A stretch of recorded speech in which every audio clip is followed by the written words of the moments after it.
41. I should know how to swallow a liquid. One of those is misaligned.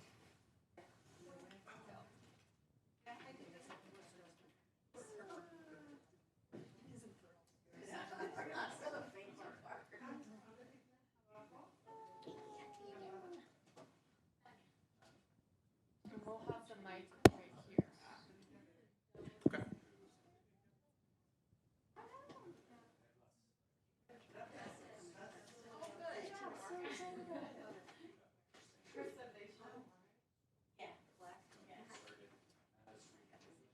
Hey, Nuria, is there a chat going? Oh, you're doing it right now? Yeah. Do you need the? Yay! Oh, yay! Yes, so you're asking. I could totally go with that. Does this will work? Yes. Okay. I'm guessing so. I think it's probably a little bit of tension.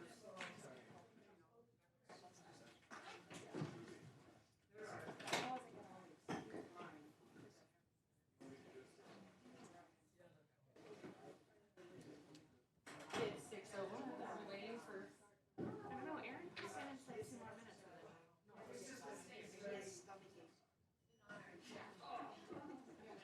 Not yet, but we're, Yep.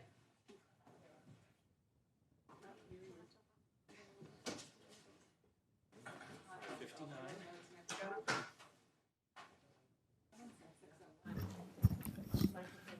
That is not 6. Bob is here, but I have not yet seen Margaret Junie. I'll try to whisper because I know I'm loud. Okay. Well, it is 6 o'clock. Do we have channel 8?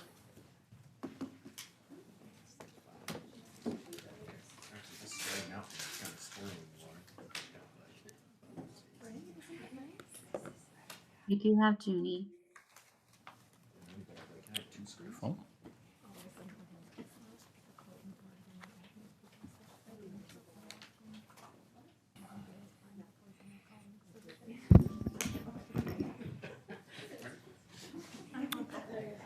We're just waiting for the TV station to come online.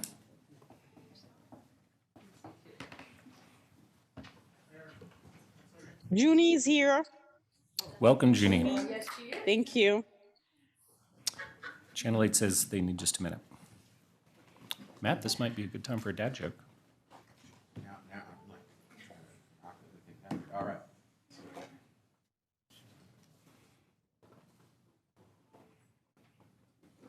Let's see. All right, let's try this. All right. What do you call a fake noodle? Impasta.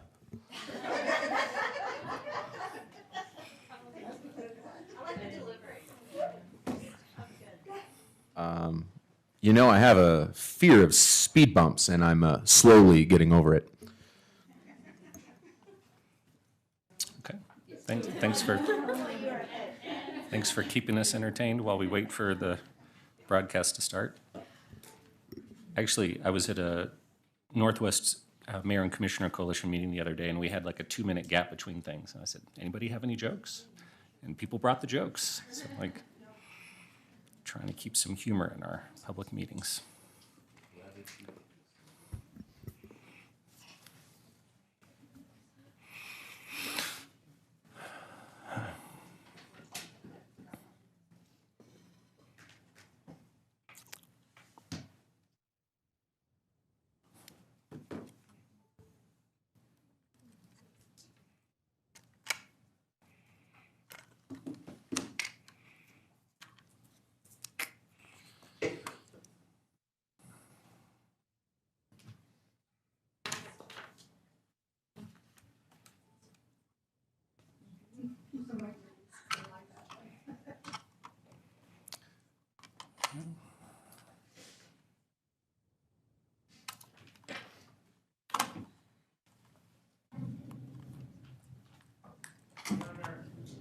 Good. Still looking for the on-air light, though. Aha. Here we go. And have we started the recording? Wonderful. Okay, good evening, everyone, and welcome to the September 21st, 2023 meeting of the Boulder City Council. I'm going to start with an announcement, which is about the Better Public Meetings Project. The City of Boulder is partnering with the National Civic League on a nationwide effort to make council meetings more engaging and satisfying for everyone who participates. As part of this effort, we want to hear about your experiences with our meetings. So we invite community members who are either in person or online for council meetings starting tonight and running through our December 7th meeting to rate your experience. We have an online scorecard that takes about 2 minutes to fill out. The link to it is on the screen now, and for the online audience, we're putting a link and QR code in the chat. You may complete this scorecard once for each time you participate in a council meeting over the next 3 months. It'll be very interesting to see what you have to say. And with that, Emily, can we, well, first, I will officially call the meeting to order. And Emily, if we can do roll call, please. Yes, absolutely. Thank you, Mayor. And good evening, everyone. We'll start tonight's roll call with Council Member Benjamin. Present. Mayor Brockett. Present. Council Member Folkerts. Present. Friend. Here. Joseph. Present. Spear. Present. Mayor Pro Tem Wallach. Councilmember Weiner. Present. And Yates. Present virtually. Mayor, we have our quorum. Thanks. And I'll just note that in the absence of Mayor Pro Tem Wallach, the immediate past Mayor Pro Tem Rachel Friend will stand if I need to step out of the room. Thanks, Rachel. Did you want? Appreciate having the opportunity to speak about this. We want to take a moment to mourn the loss of a council colleague on Lafayette City Council, Tonya Briggs. Councilmember Briggs passed away unexpectedly this past weekend, and we send our heartfelt condolences to the community of Lafayette, but most importantly, we send our deepest love to the friends and family of Councilmember Briggs. As they start this most impossible journey through grief and starting life without their friend, partner, and mother, you will be missed by a community that is grateful for your love and service to others. Thank you for that, Matt. And I've been in communications with some of the city council members and the mayor of Lafayette and expressing our condolences and support as well. It's really sad to lose her. She's a beautiful person. That being said, we will now move to our declarations. We are starting with the Hispanic Heritage Month Declaration presented by Councilmember Benjamin in English and myself in Spanish. And if I could invite our recipients to come up, please.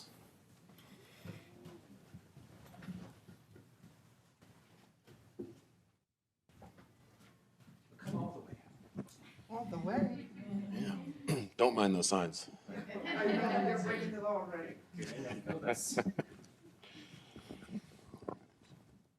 Thank you guys for being here. Thank you. Hispanic Heritage Month, October 15th, 2023. National Hispanic Heritage Month is recognized from September 15th through October 15th, and it is time to honor the invaluable ways the Hispanic and Latina Americans have shaped our community, celebrate their diverse cultures, and work towards a stronger, more inclusive, and more prosperous society for all. The Hispanic Heritage Observance began in 1968 as Hispanic Heritage Week under President Lyndon Johnson, recognizing that 5 Central American countries, Costa Rica, El Salvador, Guatemala, Honduras, Nicaragua, and in North America, Mexico, celebrate their Independence Day on September 15th. In 1988, the week was expanded by President Ronald Reagan to cover a 30-day period to celebrate the contributions of Hispanic and Latino people to the United States and those American citizens whose ancestors came from Spain, Mexico, the Caribbean, Central America, and South America. The act of recognizing and celebrating the contributions of Hispanic and Latino individuals is important. However, it can be difficult to accurately do so when we examine the complicated history of their many diasporas. Between Spanish colonization and the transatlantic slave trade and the forcible seizure of indigenous lands, including in the recent past, Hispanic and Latino Americans have known many homes and have traveled many paths. People with ancestry in Spain and in the countries that are today part of North, Central, and South America and the Caribbean include indigenous peoples and also the descendants of African people enslaved by European colonizers and forcibly brought to these lands. We acknowledge that capturing these complex histories and identities is only Hispanic and Latine oversimplifies history and neglects the richness of these peoples as individuals and as a community. Hispanic, Latine, Latin America are all foreign names placed on peoples and land of this continent. We recognize and support the movement for self-determination and hold on, I'm struggling here. Epistemic decolonization efforts of indigenous people that call this continent Abya Yala. As we continue to honor the observance of theme of Unidos, inclusivity for a stronger nation, it encourages us to ensure that all voices are represented and welcome to help build a stronger communities and stronger nation. Hispanic and Latino people have enhanced and influenced our city's character through contributions of their talents, cultures, values, ideas, labor, as well as new and old traditions that reflect the multi-ethnic and multicultural customs of their communities, while adding their own distinct and dynamic perspectives to the story of Boulder. We recognize Hispanic and Latina community members in leadership positions throughout a myriad of organizations, including in science, education, nonprofit, business, and government. We, the City of Council of the City of Boulder, Colorado, declare September 15th through October 15th as Hispanic Heritage Month, and invite the entire community to share and participate in the celebration of this month and consider the great impacts that Hispanic, Latino people have had on our lives and the community at large. Thank you. Great. Thanks, Matt. Y después en español. El mes nacional de la herencia hispana se conmemora del 15 de septiembre al 15 de octubre y es un momento para rendir homenaje a la comunidad latina y hispana que ha contribuido a nuestro país. También a celebrar la diversidad de culturas y trabajar a favor de una sociedad más fuerte, inclusiva y próspera para todos. La celebración de la herencia hispana comenzó en 1968 bajo el mandato del presidente Lyndon Johnson como Semana de la Herencia Hispana, debido a que 5 países centroamericanos, Costa Rica, El Salvador, Guatemala, Honduras y Nicaragua, y en Norteamérica, México, celebran su Día de la Independencia el 15 de septiembre. En 1988, el presidente Ronald Reagan amplió la celebración de una semana a un mes para poder así celebrar las contribuciones de la comunidad hispana y latina y también celebrar a connacionales cuyos ancestros llegaron de España, México, el Caribe, Centroamérica o América del Sur. Dándole seguimiento al tema de la celebración, que es Unidos, inclusividad para una nación más fuerte, tema que nos anima a asegurar que todas las voces estén representadas y sean bienvenidas, y así poder desarrollar comunidades más fuertes y también una nación más fuerte. Las personas hispanas y latinas han enriquecido y contribuido al carácter de nuestra ciudad por medio de su talento, cultura, valores, ideas y trabajo. Han compartido con nosotros nuevas y viejas tradiciones que reflejan las costumbres multiétnicas y pluriculturales de sus comunidades y han aportado sus propias perspectivas a la historia de Boulder. Hacemos un reconocimiento a aquellas personas hispanas y latinas en nuestra comunidad que ocupan posiciones de liderazgo en algunas de las varias organizaciones científicas, educativas, sin fines de lucro, empresas privadas y entes gubernamentales. Por eso, el Consejo Municipal de Boulder, en la ciudad de Boulder, Colorado, declara el periodo del 15 de septiembre al 15 de octubre como Mes de la Herencia Hispana y extendemos la invitación a toda la comunidad para que comparta y participe de la celebración de este mes y que tome en cuenta el gran impacto positivo que las personas hispanas y latinas han tenido en nuestras vidas y en nuestra comunidad. Gracias a todos.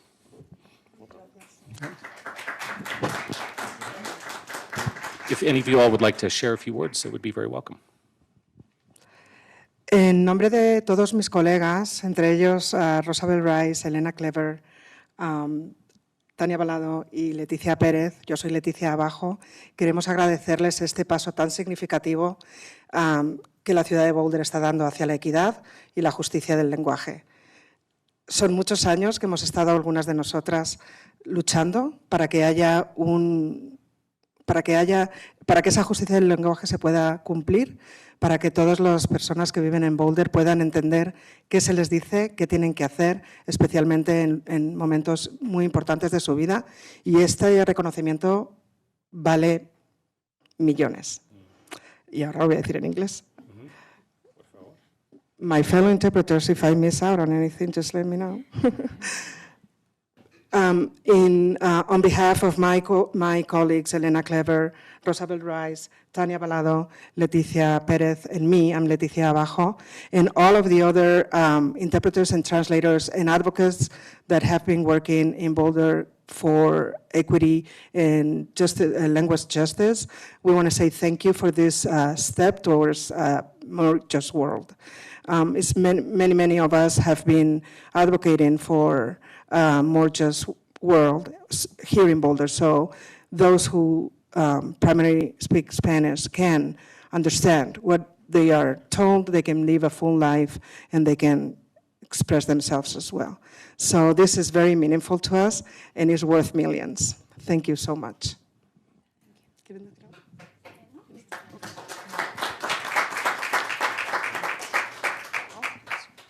Okay, muchas gracias. Qué placer de tenerlas con nosotros. Muchas gracias. Muchas gracias a ustedes. Y es un placer. Muchísimas gracias, and thank you again.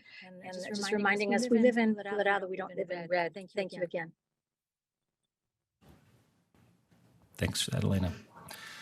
Okay, we have, that was wonderful. Thanks to you all for being here. Our next declaration, our second and final declaration, is Energy Efficiency Day, presented by Councilmember Folkerts. Thank you. Energy efficiency is the art of getting the same or better performance using less energy, all while saving money. Reliable, affordable energy is vital to our economic prosperity, and energy efficiency is a productive and cost-effective way to meet our energy needs. Smarter energy use reduces the amount of electricity we need to power our lives, which helps avoid power plant emissions that can harm our health, pollute our air, and warm our climate. Energy efficient transportation reduces air pollution and improves the health of all Coloradans. Implementing clean energy policies and programs helps boost economic opportunities and job creation while moving toward a just transition and sustainable future for all. The National Network of Energy Efficiency Organizations estimates that cutting energy waste saves U.S. consumers billions of dollars on their utility bills annually, up to $500 per household from appliance efficiency standards alone. Consumers can save $3 on their utility bills for every $1 invested in energy efficiency. More than 2.3 million Americans work in the energy efficiency sector in local, good-paying jobs. Increasing efficiency will create more of these jobs, including more than 32,000 in Colorado. The City of Boulder has declared a climate emergency and is committed to acting quickly in a way that is broad-reaching, replicable, and inclusive, and that is framed around equity and resilience. The city is a leader in climate action, adopting clean energy and energy efficiency programs, and has pledged to reduce greenhouse gases. Boulder residents and businesses can continue to contribute to energy efficiency efforts by participating in the community's climate action efforts. learning more about energy efficiency and participating and practicing smarter energy use in their daily lives. A nationwide network of energy efficiency groups has partnered and designated October 5th, 2023 as the National Energy Efficiency Day. We, the City Council of Boulder, Colorado, declare October 2023 as Energy Efficiency Day and urge citizens to join us in supporting and implementing our clean energy goals now and in the future. Thank you. Thanks for that, Lauren. Okay, that brings us to open comment. We have 8 in-person speakers and 1 virtual speaker. Brenda, could you go over the public participation guidelines, please? I'm happy to. Thank you so much. Hopefully the slide will come up. As that's being pulled up, I'll just say good evening. My name is Brenda Rittenauer. I'm with our Communication and Engagement Department, and it's my pleasure during these meetings to welcome you both in person and virtually, and to share our public participation guidelines. So as you can see on the slide, the city has engaged with community members to co-create a vision for productive, meaningful, and inclusive civic conversations. This vision was designed to support physical and emotional safety for community members, for staff, and for council, and supports democracy for people of all ages, identities, lived experiences, and political perspectives.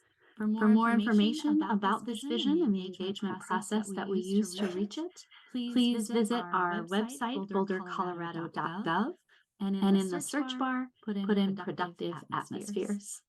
Next slide, please. The following are examples of rules of decorum found in the Boulder Revised Code and other guidelines that support this vision. These will be upheld during this meeting. All remarks and testimony shall be limited to matters related to city business. No participant shall make threats or use other forms of intimidation against any person. Obscenity, racial epithets, and other speech and behavior that disrupts or otherwise impedes the ability to conduct the meeting are prohibited. Participants are required to sign up to speak using the name they are commonly known by, and individuals must display their whole name before being allowed to speak online. Currently, only audio testimony is permitted for those who are participating online. In-person participants are asked to refrain from expressing support or disagreement verbally or with applause, with the exception of your support for the declarations. Traditionally, support is shown silently through American Sign Language applause or jazz hands. Thank you so much. And I think with that, we're ready to move forward. Thank you, Brenda. All right, each speaker will have 2 minutes, and if you can queue up as your turn is coming up, that'd be fantastic. Our first 3 speakers are two minutes. Emily, can you confirm that our rules for open comment is that there's 2 minutes for each to speak? Yes, I can confirm that. It is 2 minutes for open comment. Thanks so much. Okay, so our first 3 speakers are Patrick O'Rourke, Emily Zinn, and Michelle Rodriguez. Patrick. Thank you. I have 2 slides tonight. The first one I want to talk about what happened last week in this room at the work study session. There was a conversation about the possibility of giving away the Boulder library system, basically. So I spent a little bit of time today doing a little research. The 4 buildings that was proposed by staff, and this has nothing to do with the vote that you guys had. That's perfectly appropriate. My concern is the staff recommendation that these buildings be given away without a lot of thought given to it, especially when it comes to the consideration of if a staff wants to reduce the overload of having facilities with them, they've decided that they just don't want the buildings. And so the message that's given to this city council is, in my opinion, skewed, and it doesn't weigh the benefits and the negatives associated with that recommendation. The 4 buildings have a minimum value of $30 million. And how'd I come up with that? Well, 96,000. This building, the building next door to you is 93,000 square feet. Let's assume it's $300 a square foot. That comes to just over $30 million just for that one building. If you want to look at what the assessments are, you'll go one building to the north here.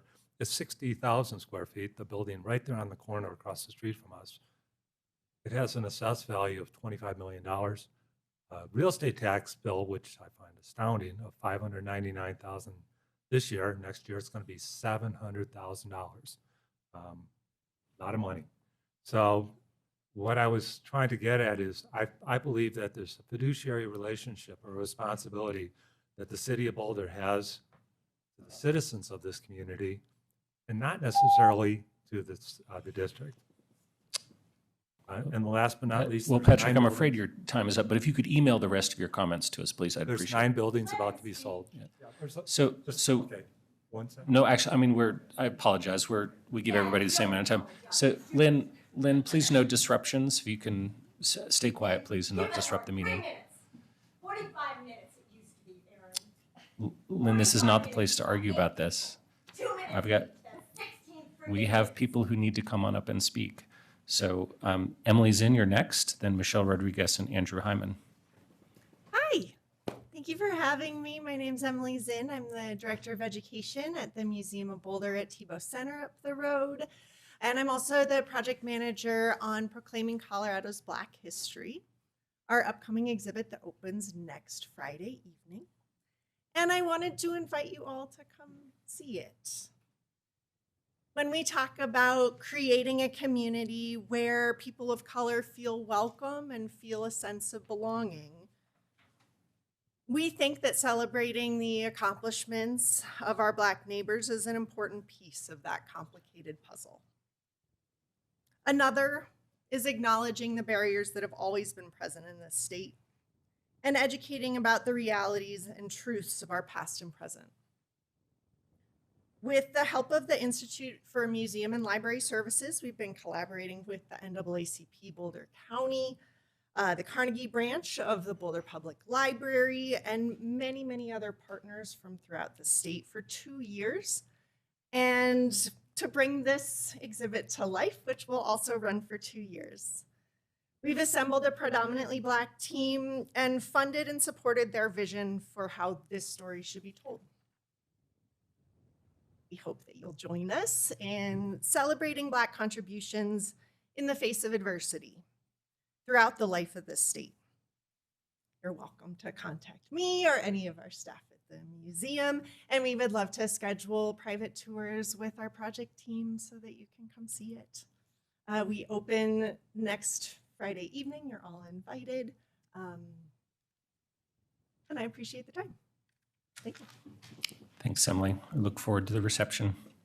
Now we have Michelle Rodriguez, Andrew Hyman, and Phoenix Ilou.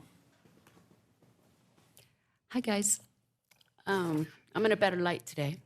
I wanted to say first, Amy needs a raise. No, I promised I'd said that before, you know, because she deals with a lot.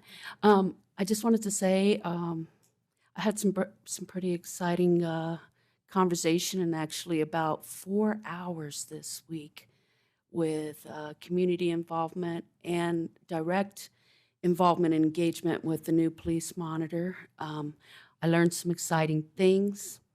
I can tell you the biggest thing I learned, and I'm so excited about, is about Sterling Iku being the police officer that's the liaison that was put as the liaison between the police department and the monitor.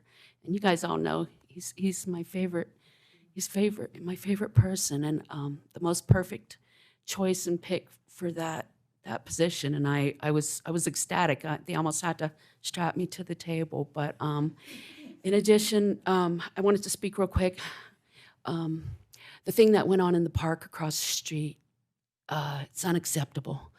I don't know where the community engagement is or what the plans are or where we stand as far as possibly getting people off of the lawn and into a camp, some tents in an open space, somewhere, something, anything.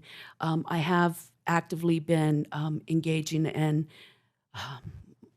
literally physically dragging one individual who's homeless out there from location to location on that lawn.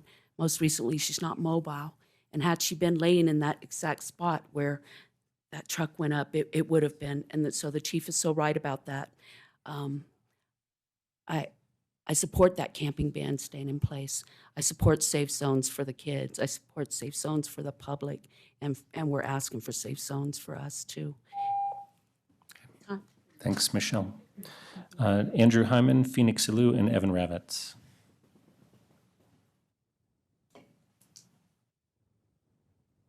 Well, good evening.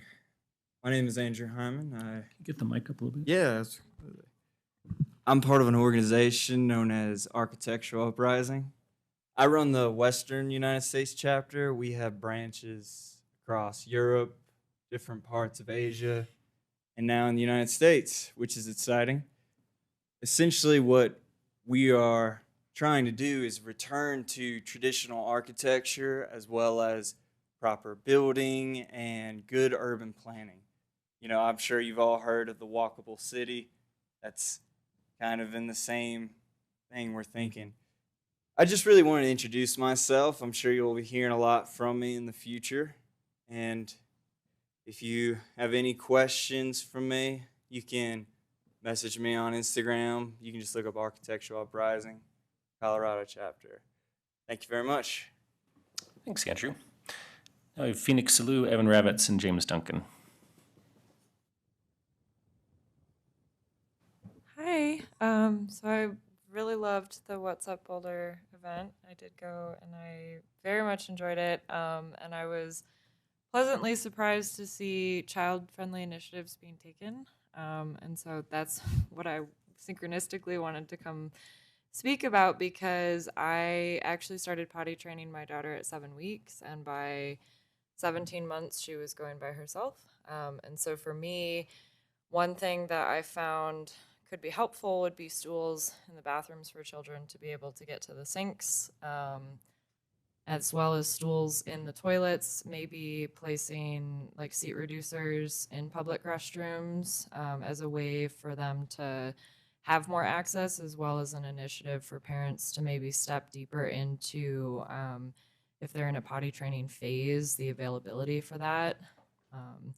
And I know that there are rooms for mothers to go for breastfeeding, things like that. So I think that those types of spaces could be plumped up more and just given, you know, more moms a better chance to be participants in the world that is around them. Because as a mom, I know I felt really removed from everything for a long time.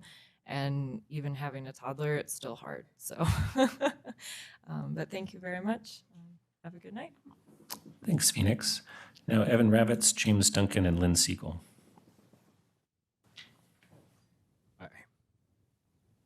Last time I read Mike Homner's emails about the city's junket to Oregon in 2016 to look at homeless camps and tiny homes, Bob Yates later said he didn't actually go as Mike had thought.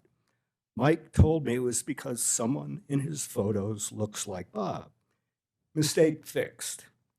Regular folks have incentive to fix our mistakes. I've given you 2 examples of us fixing mistakes in citizen ballot initiatives. But politicians have incentives to cover up their mistakes, to protect their donors and careers.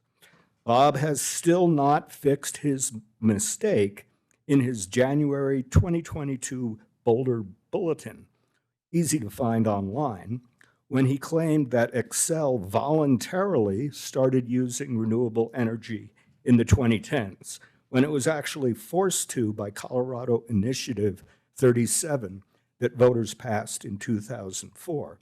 I asked Bob to make a correction privately, then here, and finally in a letter to the camera.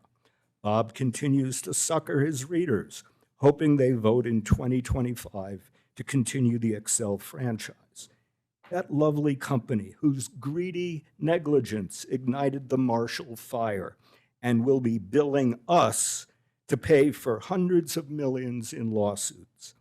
Bob also supposedly negotiated the franchise on our behalf, but he neglected to ensure that the city can install future broadband fiber in Excel's underground conduits. So now we face the huge expense and disruption of digging our own trenches. That's why the city is looking for a private partner. Bob, are you invested in Excel or broadband companies like you used to work for, so you'll profit from these betrayals? Thanks, Evan. Right, please no audible expressions out there. We have James Duncan and then Lynn Siegel, and then we'll go virtual.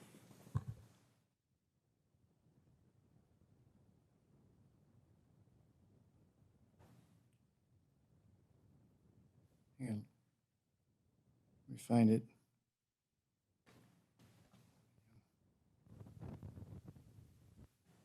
Just hang on a second, please. Here it is. James Duncan, I live in Boulder. Thank you for your service, Council. A recount of an incident from a community member. Hello. On Friday, September 15th, my wife and I opened the door into the Brewing Market coffee shop at McGuckin's. I heard a loud fighting sound right behind me. Two big guys pretty much jumping on and throwing an older guy to the concrete ground between a couple of big flower pots. This was so severe, it moved the heavy flower pots out of the way. It looked like a very rough fight. I was afraid he was going to get his head slammed into the flower pots and the concrete. The older man resisted and yelled back. He then got dragged about 10 feet over the concrete between two cars while he was cussing and yelling. The two guys tackled him again, and one of them sat on his back while he was facing down into the concrete. The big guy had held the guy on the ground with his arm around his neck in a strangled position. There were quite a few bystanders, but my personal reaction was of great anger and started yelling and demanding to let the guy go. I immediately had the support of other bystanders because of the brutal scene and the fight. At the same time, I quickly came to realize that the guy had stolen merchandise from the McGuckin store. These two guys were from security from the hardware store. After a few minutes, my repeated yelling and loud, it seemed the two guys took my demand seriously and let the guy loose, and he ran off. That was from Jonas. I too, James, I have witnessed similar brutality and can't help but feel it exists because of a pervasive cultural hatred and meanness towards the poor. Look at the vitriol on Nextdoor, dominated by fear and loathing. We are kin. They are our kin. Someone's brothers, sisters. As Modus Theater would say, do you know who they are? Thanks. Thanks, James. Lynn?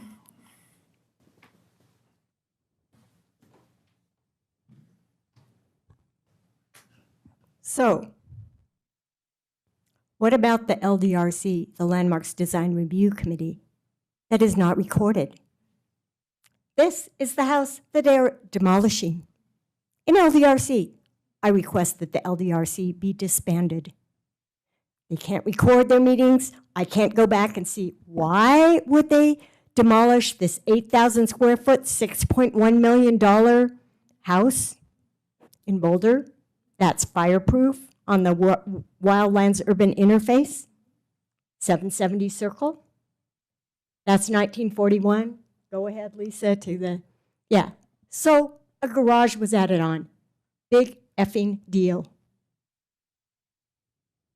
This house is going to be demolished, and there's nothing I can do. I can't beg you to call it up. I can't get rid of the LDRC and start showing our faces so I don't have to come down here and risk my life because I'm susceptible. I'm not COVID vaccinated. I don't want to come down here. Why should I have to? Why can't I have my 3 lousy minutes like we had for 50 years at City Council? 45 minutes, 16 minutes that you had to see these people today. 3 people that were at the police oversight panel yesterday. 3 people. You don't have a public. You know, I hope they revolt against you because you are not leaders. You know that. I'm not telling you the obvious. There's no such thing as a leader. We're all just part of this cosmic situation, right? And we all need to be working together. And this is not working together. This is destructive. There will be a fire-prone house built in the space.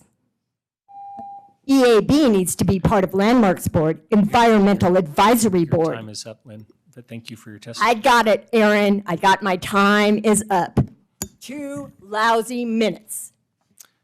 Okay, we have one virtual speaker, which is Macon Coles. If we can get Macon up, please.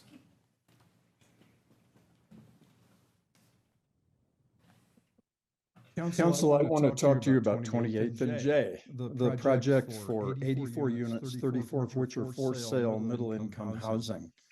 You took the time to do a concept review of this project February 16th. And at that time, you unanimously supported the density of the project and its compatibility with the surrounding neighborhoods. You supported MXR land use designation and the RMX zoning that's required to support the density.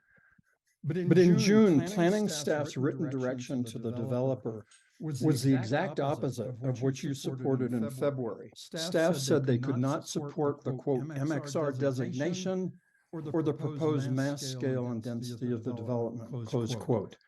In the most recent September 13 comments, staff still is resisting the density of the site and still pushing back on council's unanimous finding that these for sale homes are compatible with the site and its surrounding. Staff is only conceding that the MXR, quote, may be supportable, close quote, but they're requiring more information, quote, to clearly demonstrate compatibility with surrounding area. That should have been settled by the concept review. Council and Noria and Brad, you have to get your heads together on this. Why is staff still not in alignment with council's goals 7 months after concept review? In this instance, staff is acting like an anchor on this project. And the result of this is that staff is adding many thousands of dollars to the cost of each and every one of those 84 middle income and market rate for sale units that the city has asked for to be built on this site. This should not be acceptable, and I hope you will fix it. Thank you so much. Thank you, Macon. That brings us to the end of our open comment speakers. Thanks to everyone who came out and spoke with us tonight. I'll turn to staff to see if there are any staff responses. Thank you so much, Mayor. A couple things. Wanted to thank James for sharing that horrific story and for sharing a little bit of that humanity with us, and I just appreciate your voice. Michelle brought up, and thank you, Michelle, brought up the incident that happened at near the band shell at Central Park. And I just wanted to thank the many staff who went down to support those in our unsheltered community who were impacted and scared by such a horrific event. And there were a variety of other folks as well from organizations who and individuals in community who also went down to support. So I just wanted to appreciate that. And then I wanted to say thanks, Phoenix, for showing up for What's Up Boulder. Loved seeing so many people there, and actually just wanted to call out the Child Friendly Cities initiative. I know we will come to council at some point and talk a little bit more about it, but it is an initiative to get a designation of child-friendly cities from and in partnership with UNICEF. And what I'm really proud, we just had a kickoff and a launch with all our external organizational partners across the city of Boulder and the county, and so really appreciative of that.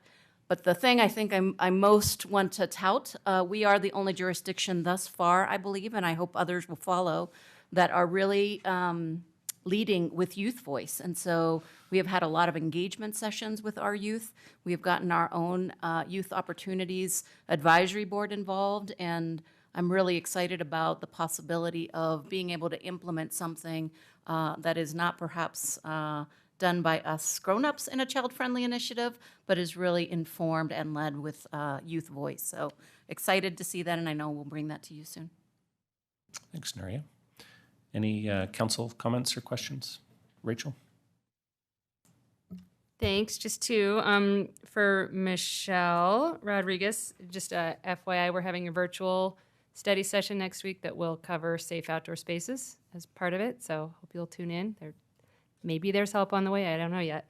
But fingers crossed there. And then follow up with staff on Macon Cowles's question about concept review that was unanimous direction to staff, and it sounds like we're hitting roadblocks. So could we get an update on? Dun, dun, dun, dun, Oh, I was so Brad. happy to see Brad here because I would have had Cavalry to say I arrives. have to get back to you. But Brad? I'm here. So, good evening, Council. Brad Mueller, Planning and Development Services Director. Boy, if I can't get that out tonight, it's going to be a long night. Who am I? Thank you for that question. As you can appreciate, the development review process is complicated, and there's a lot of nuance to this. Annexations, as you're aware, do allow the city and do allow you, council, to make determinations of, rather than a set of specific criteria, what's in the best interest of the city. We know from the concept plan that housing is important. Certainly staff supports that, and it's a core tenet of our comprehensive plan as well. But we do want to make sure that we're bringing forward to council and to planning board before you something that reflects that commitment in a way that's predictable and assured. Also, just to maybe give a little bit of insight into that, and happy to talk to any of you separately as well, just asking for basic information on how connection to sewer would be made, for example. So we're still at that stage of discovery. We want to make sure it's ripe before it gets to planning board and yourselves, and that's where we are. Okay. I guess I would just say it's a little disturbing to hear that we may be adding thousands of dollars per unit of cost to especially middle-income housing. So I don't know if there are things that we can do to expedite or just make sure that we're in keeping with council's very clear direction of moving that forward. Sure, and I would have to understand better what that is alluding to. So we are in contact with the applicants, and we'll continue to be. Thank you. Thanks, Brad. Matt? Oh, okay. Well, yes, Nicole? Yeah, I just had a quick comment, and this kind of goes to what James was saying about sort of working together. There was a comment made that the staff had not given much thought to giving away the library buildings, and I just wanted to push back on that a little bit because it was something that I know that staff deliberated quite a bit on that. They did a lot of research, and I think it's just important for us to remember that we can disagree on our conclusions, and that does not mean that we haven't put a lot of thought into it. And I think especially our staff are exceptional, truly exceptional. I think some of the best in the country, and it's just, I think it's important that we recognize that our staff are working with the best information they have and giving us the best advice that they think, and we may disagree with that, but it doesn't mean that they haven't been thoughtful. Thank you. Appreciate you saying that, Nicole. Our staff does do excellent work. And I'll just make one quick comment. Michelle, thanks for coming and speaking to us. Again, always appreciate hearing from you. And just of course, the incident with the man driving the truck and trying to kill people was horrific and completely unacceptable. So I think we all share that feeling. Appreciate all the first responders and the helpers who came down to keep people out of harm's way and to help them afterwards to recover, and then to the police for apprehending the suspects soon afterwards. So appreciate everybody who pitched in to deal with that very difficult situation. And seeing no other hands raised, then we can go to our consent agenda, please, Emily. Absolutely. So next we have our consent agenda, and that is item 3 on tonight's agenda and consists of items 3A through 3F. Any questions or comments? Or a motion? Motion to pass the consent agenda? Second. We've got a motion and a second. This will be a roll call vote. Yes, thank you, Mayor. We'll start the roll call on tonight's consent agenda items A through F with Councilmember Spear. Yes. Councilmember Weiner, Yes. Yates, Yes. Benjamin, Yes. Mayor Brockett, Yes. Councilmember Folkerts, Yes. Friend, Yep. and Joseph. Yes. The consent agenda items A through F are hereby approved unanimously. Thanks very much. If we can go to our one call-up check-in, please. Yes, next on our agenda is item 4A, and that is our call-up check-in. It is for a site review for a 1,012 600 square foot, 2-story life sciences facility at 3675 and 3825 Walnut Street. And it is reviewed under case number LUR 2022-00041. Any questions or comments or interest in calling this up? Yes, Matt? I don't have an interest in calling it up, just comment that, this sort of is exemplary from a sustainability perspective. And I think these are exactly the kind of projects that we'd love to see that set the bar. So this is awesome. Very good. Anybody else? Seeing no one, looks like no interest in calling this one up. So if we can move to our first public hearing, please. Absolutely. Moving right along here. Our public hearings are item 5 on tonight's agenda, and we have item 5A to start, and that is the consideration of the following items related to the Boulder Junction Phase 2 project. 1, consideration of a motion to approve amendments to the Transit Village Area Plan as outlined in Attachment A. And number 2, consideration of a motion to approve amendments to Chapter 5 of the Boulder Valley Comprehensive Plan, revising the summary of the Transit Village Area Plan as outlined in Attachment B. Yuri, you want to take us away? Sure, I'm actually going to pass it and give Brad a chance to introduce himself. I am still Brad Mueller, Director of Planning and Development Services. Oh, well done, well done.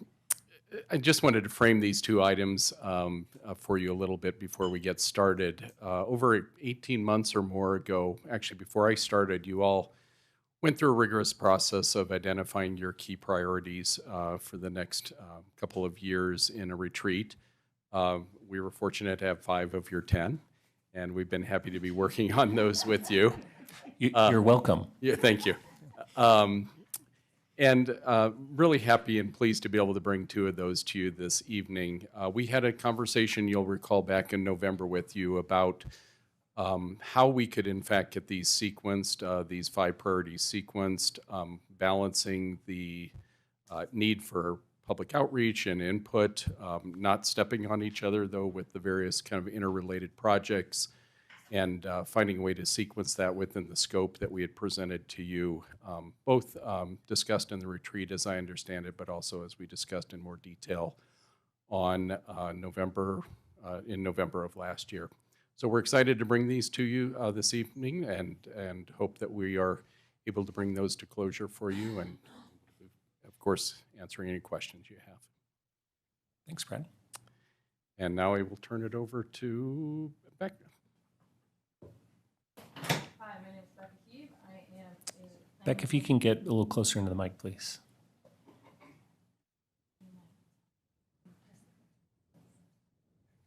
Now we're on, everybody. All right, there you go. All right. My name is Becca Heeb. I'm a planning and zoning specialist in the Comprehensive Planning Department. This agenda item tonight is for a public hearing and consideration of the Phase 2 amendment to the Transit Village Area Plan. Our key objectives tonight are the approval of the Phase 2 amendment, and we're also asking Council to consider an amendment to Chapter 5 of the BVCP, which has a section on TVAP that simply provides a brief summary. Should the amendment tonight be approved this evening, we will need to update that summary, at which point that is more of a house cleaning item. I will also note that the official updates to the BVCP land use will be a future implementation step that we plan to complete by the end of the year. Moving on to the project overview. Our 2 key questions tonight before Council this evening are the proposed amendments to TVAP consistent with the goals of the city's sustainability, equity, and resilience framework and policies of the Boulder Valley Comprehensive Plan, and are the proposed amendments responsive to community, boards, and council feedback.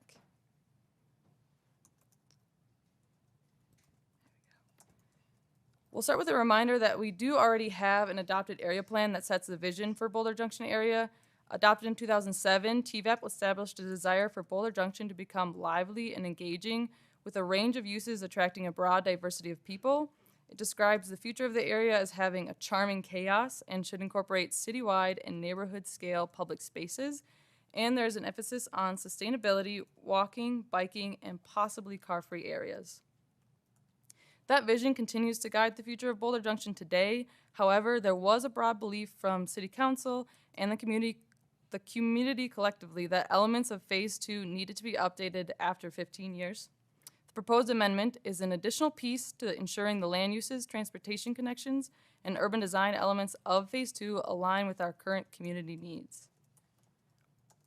We engaged a broad contingent of stakeholders in the community, as you can see, in a variety of formats, including focus group meetings, open houses, online questionnaires, and so on.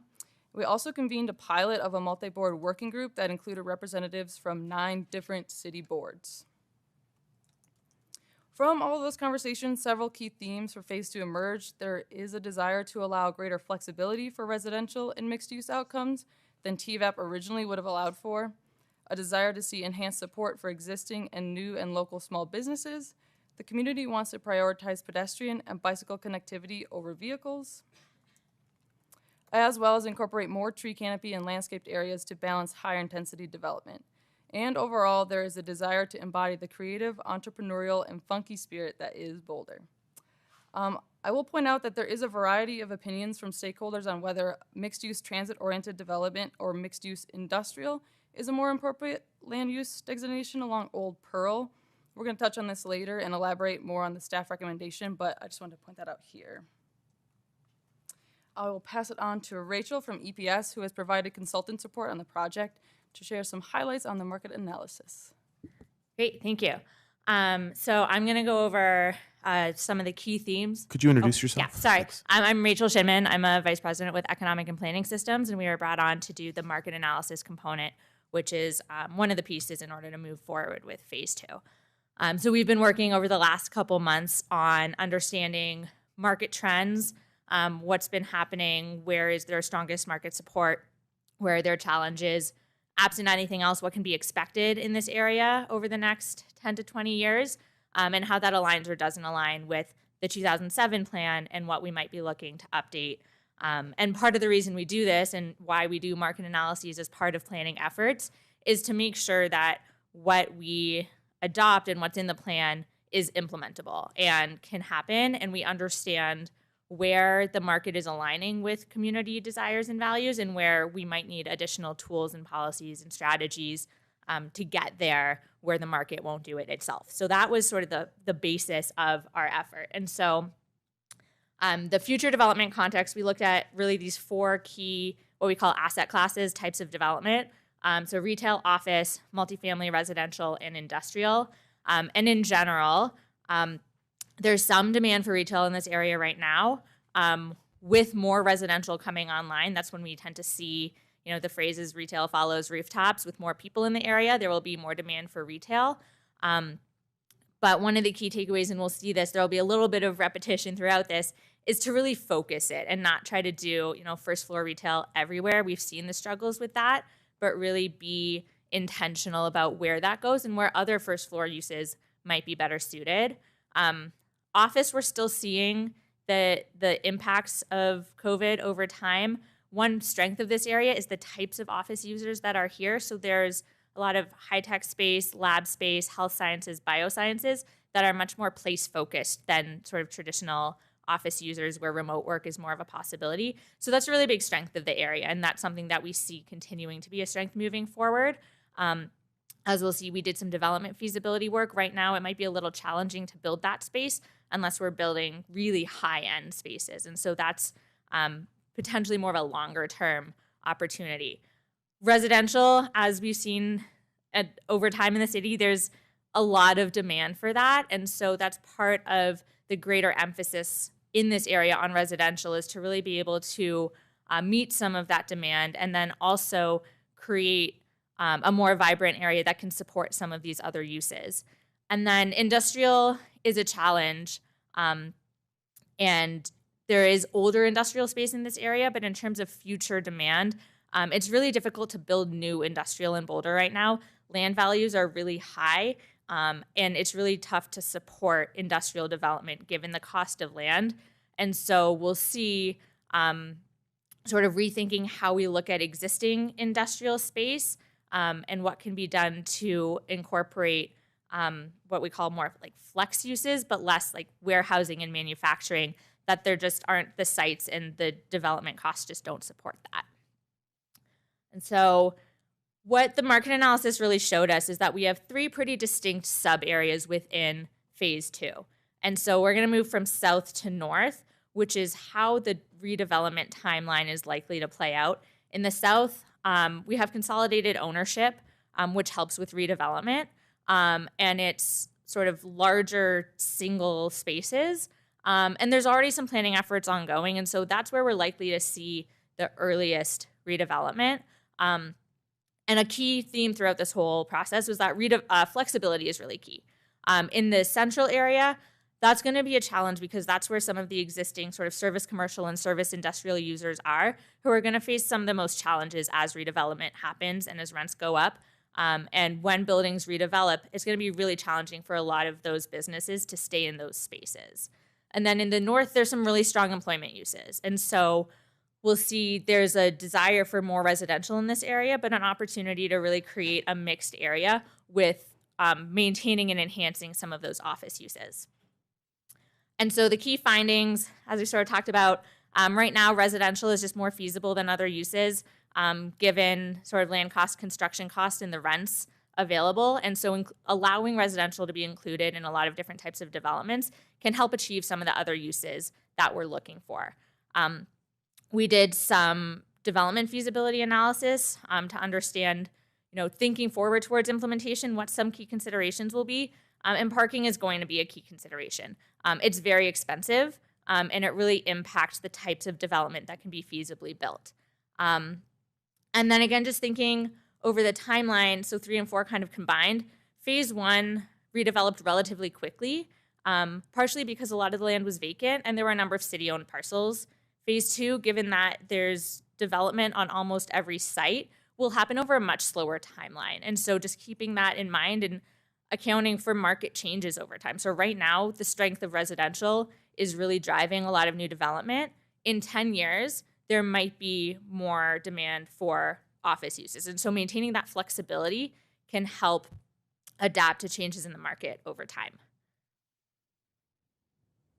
This is really a repetition of the previous slide, but just some of these key considerations is just keeping the expectation of the slower redevelopment timeline, the importance of residential in new development, and then understanding that allowing for residential on upper floors can help drive more desired uses on lower floors that bring in less revenue, and just keeping parking in mind as an implementation factor.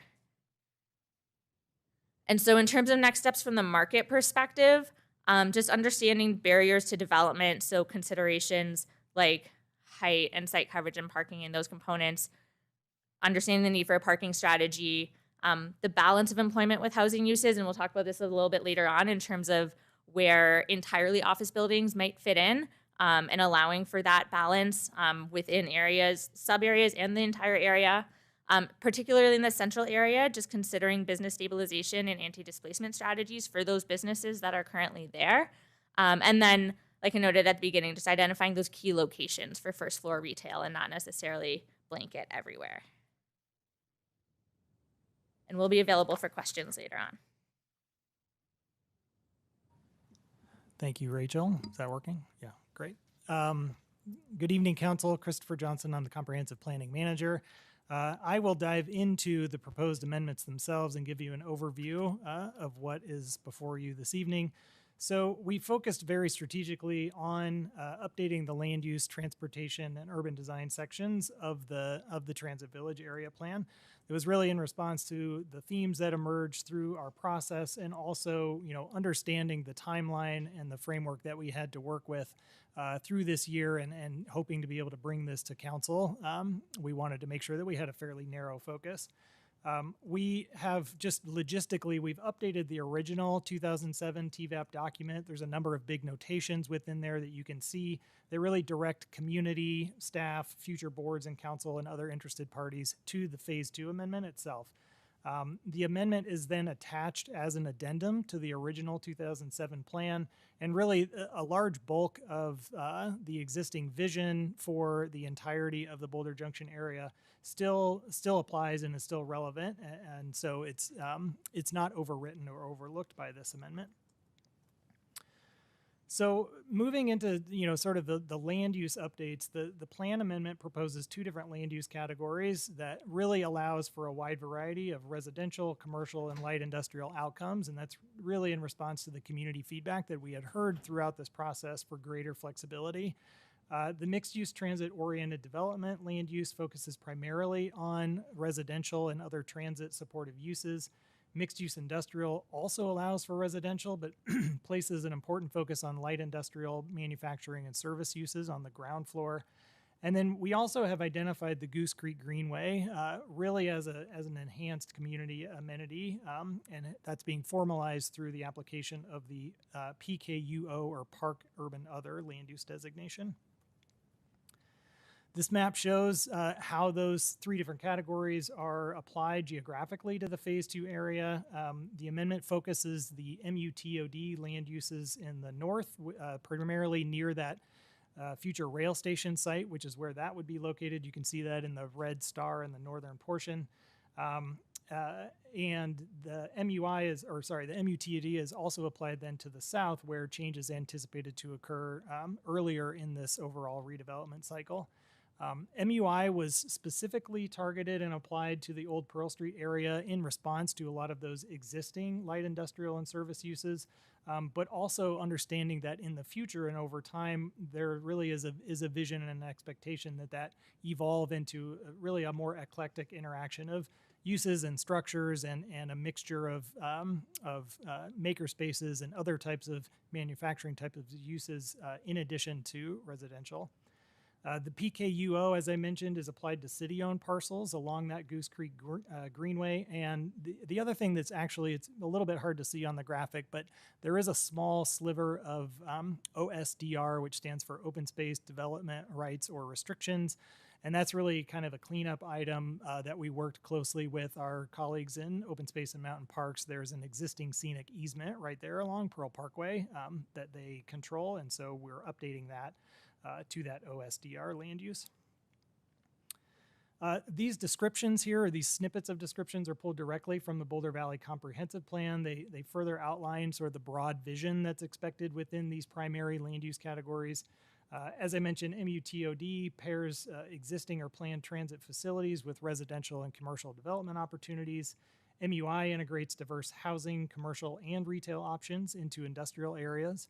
And then PKUO applies to public lands used for a variety of active and passive recreation uses and flood control purposes. So that seemed to dovetail very well with the way the Goose Creek Greenway exists today, and really some vision for as an enhanced community space into the future.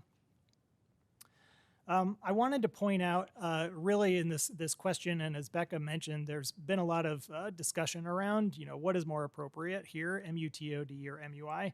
And I think it's really important to note just how similar these two land use categories are in terms of the flexibility for a very wide range of uses. They essentially allow for the same types of outcomes, including residential and office and retail and service, commercial and light industrial. It's just that there's a subtle nuance between the two, where MUTOD kind of leans into that attached residential outcome, and MUI leans a bit more and emphasizes those light industrial and manufacturing uses on the ground floor. And as descriptive as some of our land use categories are within the comprehensive plan, they do lack a level of detail, and that's really helpful to clarify particularly through these area planning processes. So through the East Boulder subcommunity plan process that completed last year, the concept of place types was developed and created, and that adds a layer of clarity and refinement to our land use designations. So within Boulder Junction, we're proposing 3 different place types: regional TOD, neighborhood TOD, and funky functional. The regional TOD really pairs directly with that MUTOD land use designation and places the focus on residential uses and flexible opportunities for other transit supportive and neighborhood commercial types of outcomes. Neighborhood TOD really is intended to reimagine some of our traditional auto-oriented commercial areas into more mixed use and walkable neighborhoods. And then funky functional, we spent a lot of time really developing that and coordinating it with the mixed use industrial land use to establish those expectations as a creative environment in the future that's eclectic, artsy, and encourages adaptive reuse of existing structures. It also, I will note, happens to allow for really the greatest flexibility and variety of uses, particularly on the ground floor. The place type descriptions in the Phase 2 amendment identify broad categories of the types of uses that we would expect to see and are supported both on ground floor and upper floors. As I noted above, MUTOD and regional TOD really kind of pair together and enable things such that would be appropriate for a major transit hub, things like residential, personal services, dining and entertainment, office uses, and lodging in particular. And then MUI and funky functional work together to really focus on those light industrial and service uses in addition to retail, dining, office, and residential use on the ground floor. Moving on to the urban design section, the staff, really throughout the process kind of heard comments, particularly about the importance of Goose Creek as an amenity going forward, encouraging additional outdoor small gathering spaces, improving the viability of retail and smaller businesses, really learning from what we've started to see in the Phase 1 area and making some tweaks to try to make that more viable in Phase 2. And then, a notion of improving and really recognizing the value of placemaking and keeping Boulder fun and funky, and how can this space in Phase 2 really have an identity? The amendment emphasizes a number of pedestrian connections along Goose Creek, calls out several locations for different outdoor spaces. We've also learned from Phase 1 and are proposing to concentrate future retail and services in locations that are anticipated to have high levels of activity rather than requiring retail throughout in the future. And then we're already looking ahead to some future planning efforts and steps that will really help to refine some of the architectural outcomes in the public space design. So this diagram shows those 6 identified general locations and descriptions for different types of outdoor spaces and how the Goose Creek Greenway really serves as a central connector for both Phase 2 and Phase 1 and really across this entire area. Those activity nodes that I mentioned are highlighted here with the red dot areas. Really, we anticipate very high levels of activity around the future rail station, around that Goose Creek Greenway and enhancements, and I'll touch on a pedestrian bridge opportunity there as part of the Transportation Connections Plan, and then further in the south as well. And then there's a number of smaller identified locations for possible opportunities for gathering spaces. And then there's a series and a kind of a system of pedestrian corridors and paseos that are really intended to complement the Transportation Connections Plan and help to build out the internal pedestrian network. These are envisioned to be much more sort of enhanced and multifunctional urban spaces and not simply sidewalks or connections. And finally, the Transportation Connections section has been updated to address the feedback we heard, to place more emphasis on pedestrian and bicycle connections rather than vehicles, using the transportation connections themselves to help break down larger blocks into a more fine-grained urban character, and to be honestly a bit more realistic about what some of our proposed connections are to ensure that they can be implemented in the future. Up in the north area, you can see there's a number of local roads that have been proposed to really create a more functional grid system up there and kind of move away from the more suburban cul-de-sac model that exists today. There's a number of multi-use paths that are new to the Transportation Connections Plan, particularly connecting over to that future rail station on the northern side. And then one of the more significant changes was to modify the proposed connection between Wilderness Place and Frontier Avenue across Goose Creek. That was originally proposed to be a vehicular connection, which, as you can imagine, if any of you have been over there to look at Goose Creek anytime recently, it's an enormous span and would have resulted in a very, very expensive, very difficult engineering and a very impactful visually bridge if that was actually to be constructed as a vehicular connection. So we've changed that to be a pedestrian connection, and really I think offers an opportunity for a signature sculptural pedestrian element there that could be integrated into a kind of reimagined and re-envisioned Goose Creek Greenway. We've also removed a number of underpasses that were in the original Transit Village area plan. That was upon the guidance of staff from Transportation and Mobility, and also the representative from the Transportation Advisory Board that was on our multi-board working group. It's really just, there's kind of an evolution, I think, of thought in terms of bringing the pedestrian and bicycle network more visibly and integrated with the vehicular network, as opposed to splitting those apart. In addition to the fact that underpasses tend to be terribly expensive and also can be very complex. Finally, I'll note there was, we did identify a new area for some improved intersection enhancements, really right at the on and off ramps to Foothills Parkway and Pearl Parkway there on kind of the south and east side of phase 2. Obviously with the off-ramp and with the on-ramp situation, you have high-speed vehicles, and that's really a primary north-south multi-use path connection. And so we wanted to make sure we flagged that for some additional intersection improvements.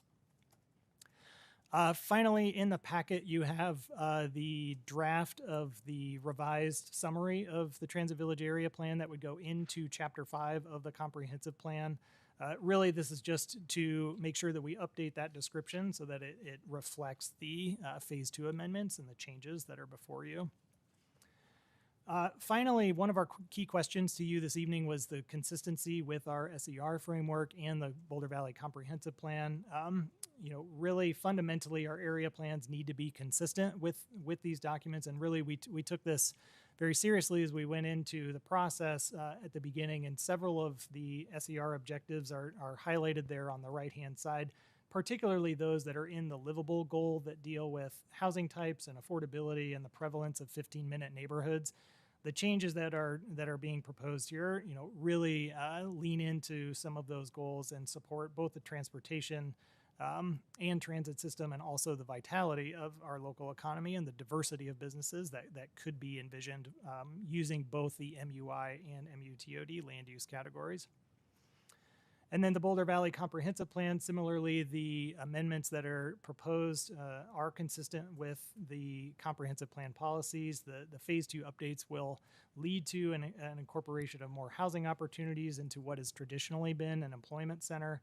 They will concentrate higher intensity uses at this very strategic transit-focused location, and also continue to support those local businesses, especially light industrial and services. And then finally, elevating Goose Creek as an amenity and a design feature for the neighborhood and for the community, as opposed to simply its flood control and transportation purpose. So a couple notes just on next steps before we review the planning board meeting and public hearing that was last month. We recognize this is really just the first step, and the amendments will set in motion a number of additional things going forward. We expect to return to City Council before the end of the year with the official comprehensive plan land use map updates and build off the work that's actually already begun to update the form-based code and other regulatory elements that's part of East Boulder Subcommunity Plan implementation. And then there's a number of really critical steps to work with our internal departments to plan out the infrastructure improvements and also evaluate how the existing general improvement districts are operating in this location and how they can continue to support our mobility, arts and culture, and businesses in the area. I want to just note quickly about those future steps. Planning Board made two different recommendations. They actually passed motions to staff to recommend further articulation of those kind of interstitial spaces, the activity nodes, outdoor spaces, et cetera, and then also to explore the ability to increase the percentage of on-site affordable housing and also explore opportunities for renewable energy infrastructure within this district. So those are recommendations that we will take forward into those future steps as we start to scope those projects and move into that. So finally, I'm going to just provide some information on the planning board public hearing that was on August 22nd. So they did vote to approve the proposed Transit Village Area Plan amendments with one revision which was to eliminate office as an allowed use above the ground floor in the neighborhood TOD place type. They also passed a motion, and which staff very much appreciate, in the effort to try to balance and reduce the number of back and forth that may have to happen because both planning board and council have to adopt the same language. They also passed a motion that if city council does not agree and does not accept that revision, then they will accept the Transit Village Area Plan amendments as written without that revision. Also, they approved the Chapter 5 amendments, so that moves forward to you. And just a little bit more description on this revision. Most of that planning board discussion really kind of revolved around just the feeling that office uses or a 100% office building within this neighborhood TOD was incongruent with kind of the idea of a neighborhood. From staff's perspective, we recognize that the place type really enables an evolution of these traditionally office and industrial areas over time. As was mentioned in the market analysis discussion, office use is still a desired outcome and maybe an important outcome to maintain here to really provide for that mix of uses, both vertically within buildings, but also horizontally across this entire Phase 2 area.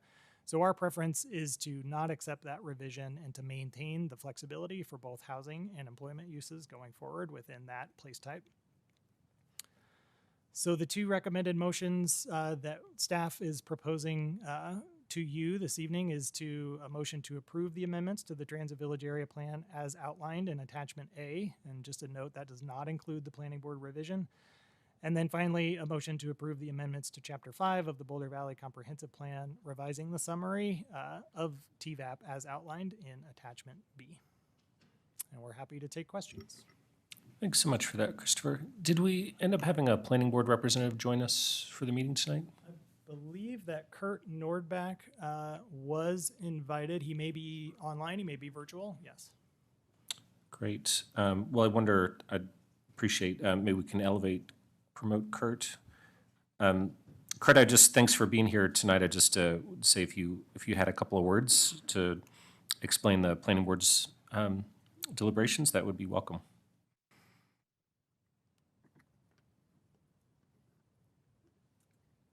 Kurt, you should be able to unmute and use your camera now.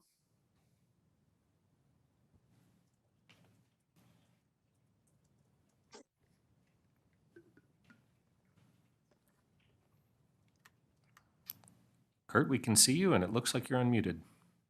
Okay, great. Sorry, I missed the question as I was rejoining as a panelist. So was there a question for me? Yeah, I was just going to invite you to say a couple words about planning board's deliberations since we've got you here as a representative. Okay, thank you. Yeah, Kurt Nordback, representative from Planning Board. Our chair and our vice chair were both unavailable tonight, so you're stuck with me. I think Christopher did a good job of capturing our discussion.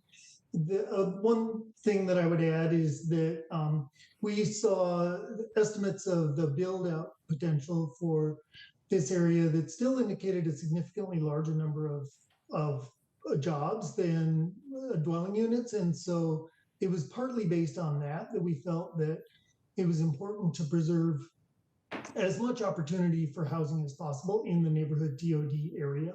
So that was another justification for our recommended change. But as he noted, we did want to preserve the ability for us to agree with council as expeditiously as possible, which is why we passed both motions. We did have a fair amount of discussion about whether the central area should be MUI or MUTOD. I think some people felt that the greater flexibility of MUTOD was appropriate. Others felt that it was more important to preserve the existing industrial to the extent possible through MUI. And in the end, we did not pass an amendment to the staff proposed change there. That's very helpful. Thanks. Any questions for Kurt while we got him? Seeing none, really appreciate you joining us tonight. We've got another item for you a little later, so don't go too far away. Sounds good. All right, so let's ask questions of staff, and then we can go to our public hearing. Who, if anyone, has questions? Matt? Well, I'll get to gushing in comments, so that you just know that that's coming. But my question really centers around, I noticed in the presentation that the Boulder Slough was not mentioned, and so that has historically been kind of a pinch point with regards to some of the aspirational goals for housing on that southern property. And so I just want to ask, is like having it not mentioned, I know Joe and BNSF, I know our team's been working on that along with the owners there. But I want to ask, is not having it in there showing staff confidence that will be reconciled with regards to redesign, reconstruction, and then improving the conveyance of water, and thus removing some of that section out of the 100-year floodplain to accommodate the housing that we're looking to achieve? So I just wanted to clarify that, since it has traditionally been a pinch point on that site. Yes, you're right. That definitely is a pinch point, and I would say the original Transit Village Area Plan from 2007 actually could have made that even more challenging. There were 2 underpass connections located at that same exact location where the slough basically comes across the rail line. So first of all, the elimination of those 2 connections, we think, makes the future of reconciling that situation much more straightforward than also having to try to squeeze in, a 12-foot multi-use path through there. So we think that's going to assist with making that more possible. As you mentioned, our utility staff is already in conversations with the railroad and the property owner at that particular location to understand what the future of that can be, and how that can be improved to remove much of that southern area that's south of Pearl Parkway out of the floodplain. So we do feel confident that will happen in the future. So we didn't feel it was necessary to make a specific recommendation associated with that. Tara, then Lauren. KJ, in regards to that meeting we had at that is your initials, right? Yes. Okay. You like that. Just making sure. I do like it. I always wanted initial names, but it wasn't meant to be. When Matt and I came to that meeting, that was in the Central, wasn't it? Yes. Okay. Yep. At that time, this was at the motorcycle company. Yes. We were discussing if we were going to have MUTOD or MUI. So I assume since then you've thought that we should have MUI. Is that the conclusion? Actually, we, at that moment, during that meeting, which if I remember correctly was the day before the planning board hearing on August 21st, the staff had already landed on the recommendation of using MUI.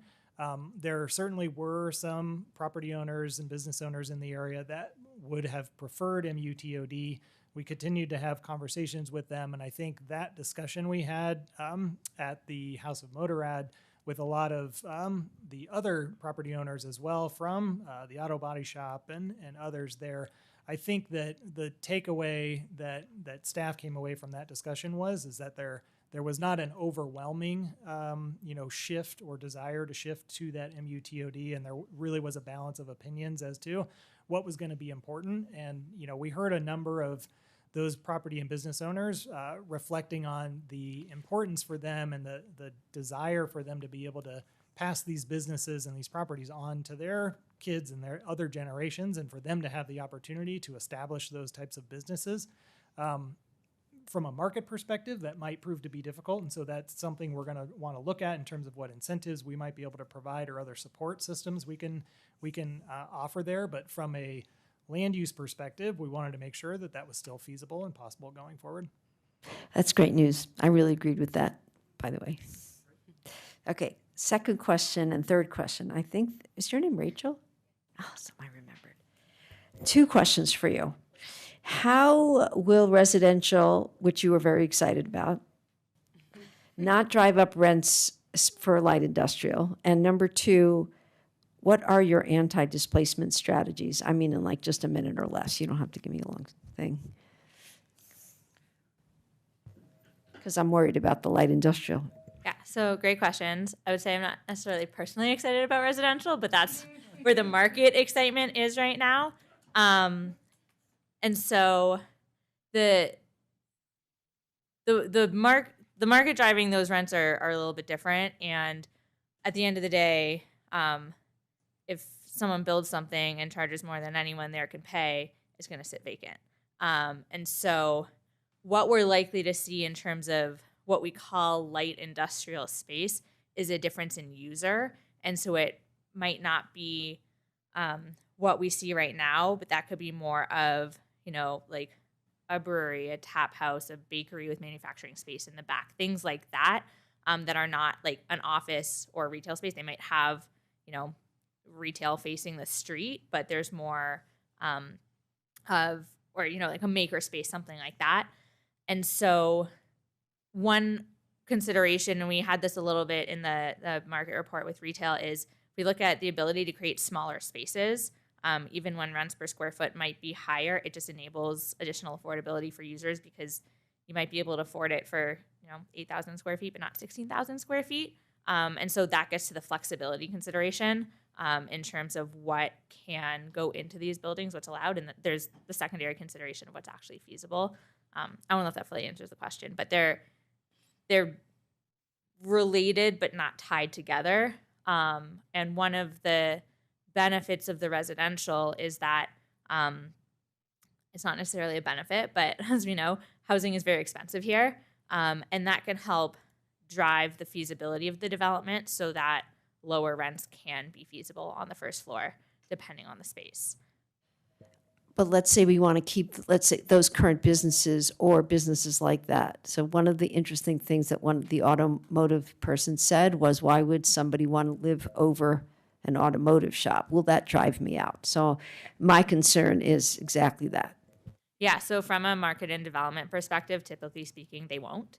And so that's one of the challenges that we sort of brought up, and you know the community has brought up as well in the market analysis, is that when redevelopment happens, we're not likely to see those same businesses stay absent anything else, because building a single-story auto body shop, given the cost of construction and the cost of land, unless someone already owns the land, right? So that's different. If someone owns their land and their business, there's a lot more flexibility. But if there's external ownership, it's not even not profitable. You lose money doing it. And so that's a huge challenge. And that gets to your second question about what some of these strategies might be. That wasn't a core part of this analysis, so identifying that moving forward. I will say, in a general sense, it's becoming more and more central to conversations around a lot of these older commercial areas, you know, within Colorado, but also nationally, as we focused a lot on anti-displacement for residential. And the conversation is now broadening to commercial because we're recognizing that there are a lot of displacement forces being felt for those as well. And so that's why it was identified as a next step, that it really does need to be considered. There's different ways to do it. There's ways to think about it, you know, if we're thinking about districts from a different district perspective, how that can be a benefit provided by district. But again, to the earlier point, it's tied to the type of redevelopment that happens. And so if there isn't space for those businesses, then no amount of financial support will help. And so we've tried to elevate it as a key concern of the area, but that, you know, gets into the implementation steps. That hopefully answers enough. Yeah, and I'll try to dovetail a bit, Rachel. I agree that we recognize it absolutely as a concern, right? We wanted to at least initiate and establish the land use categories that would enable those types of things to go forward. That then gives us an opportunity to explore what those anti-displacement opportunities can be in the future.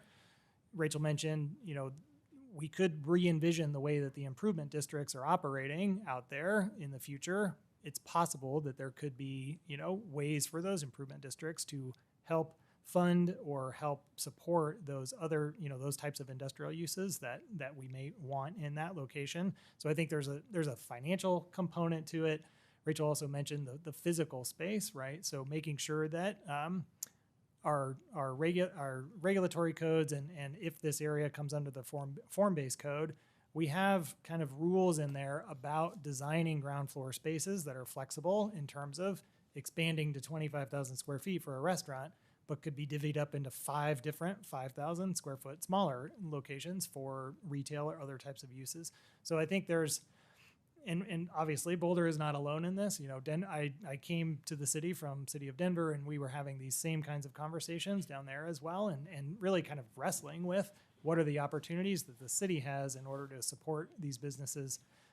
You know, Community Vitality is standing up this affordable commercial program, and so are there opportunities there that ultimately expands to support these kinds of uses? I think the opportunities are there. It's just going to take us some time and more thought to figure out how we actually execute on that. Is that it, Tara? Okay, we're going to start calling you TW from now on, or T-Dubs. Lauren? Thank you, Tara, for those questions. Although T-Dubs. you were, I had similar ones, but now I get to ask more detailed follow-up. That's because a year and a half ago, you asked these very same questions, and I've been thinking about them since. Christopher, do you think are we planning on coming up with a better, robust business stabilization and displacement strategy before this is fully implemented? I think yes. I mean, I think that the redevelopment timeline here is, quite honestly, probably in the 20 to 25 year range as opposed to the 10 to 15 year range that we witnessed in phase one. There's a lot of existing businesses that are out there that are very viable, whether they be, tenants of commercially owned real estate or people that own their land and own their buildings. So I don't see the same kind of redevelopment pressures occurring right away in this particular location, just because there are, these existing and established businesses that are operating very well. We recognize we have, our work plan kind of cut out for us next year, and thinking about the implementation strategies here. I think it's going to take time. We've got a comprehensive plan update coming in 2025, so that's going to divert some staff resources. But I do really think that we can get the kind of fundamental regulatory and other aspects completed next year, and begin those conversations about the districts and about the programming and about all those other things that could help, to work into this area. And I think those are citywide conversations as well. So, we can partner with Chris and Community Vitality to understand how that community or the affordable commercial program is going to be piloted for a 5-year time frame. We can understand and learn from that. How's that working? We can have conversations about the improvement districts, which are focused on parking and TDM strategies, transportation demand management strategies, but maybe there's something broader about supporting public gathering spaces, supporting businesses, supporting small retailers, that kind of thing. So those are all questions that we're excited to explore, but it will take a little bit of time. But I think that there's a relatively mild pressure, in terms of this is not going to flip overnight. Thank you. I appreciate that detailed answer. In terms of retail space and sizes,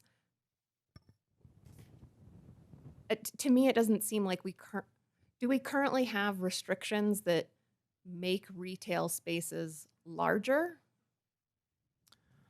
I know that we talk about the affordability being in line with sort of having smaller spaces.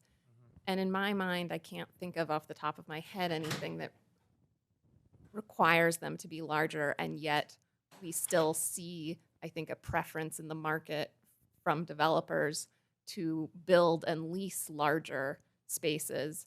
And so are we putting time or thought into how we sort of change that dynamic? I would say yes. I think you're correct that there's not any regulations that I'm aware of that would require those larger spaces as we tend to see right now. I think, quite honestly, I think it's an outcome of the cost of construction and the ease of leasing those spaces.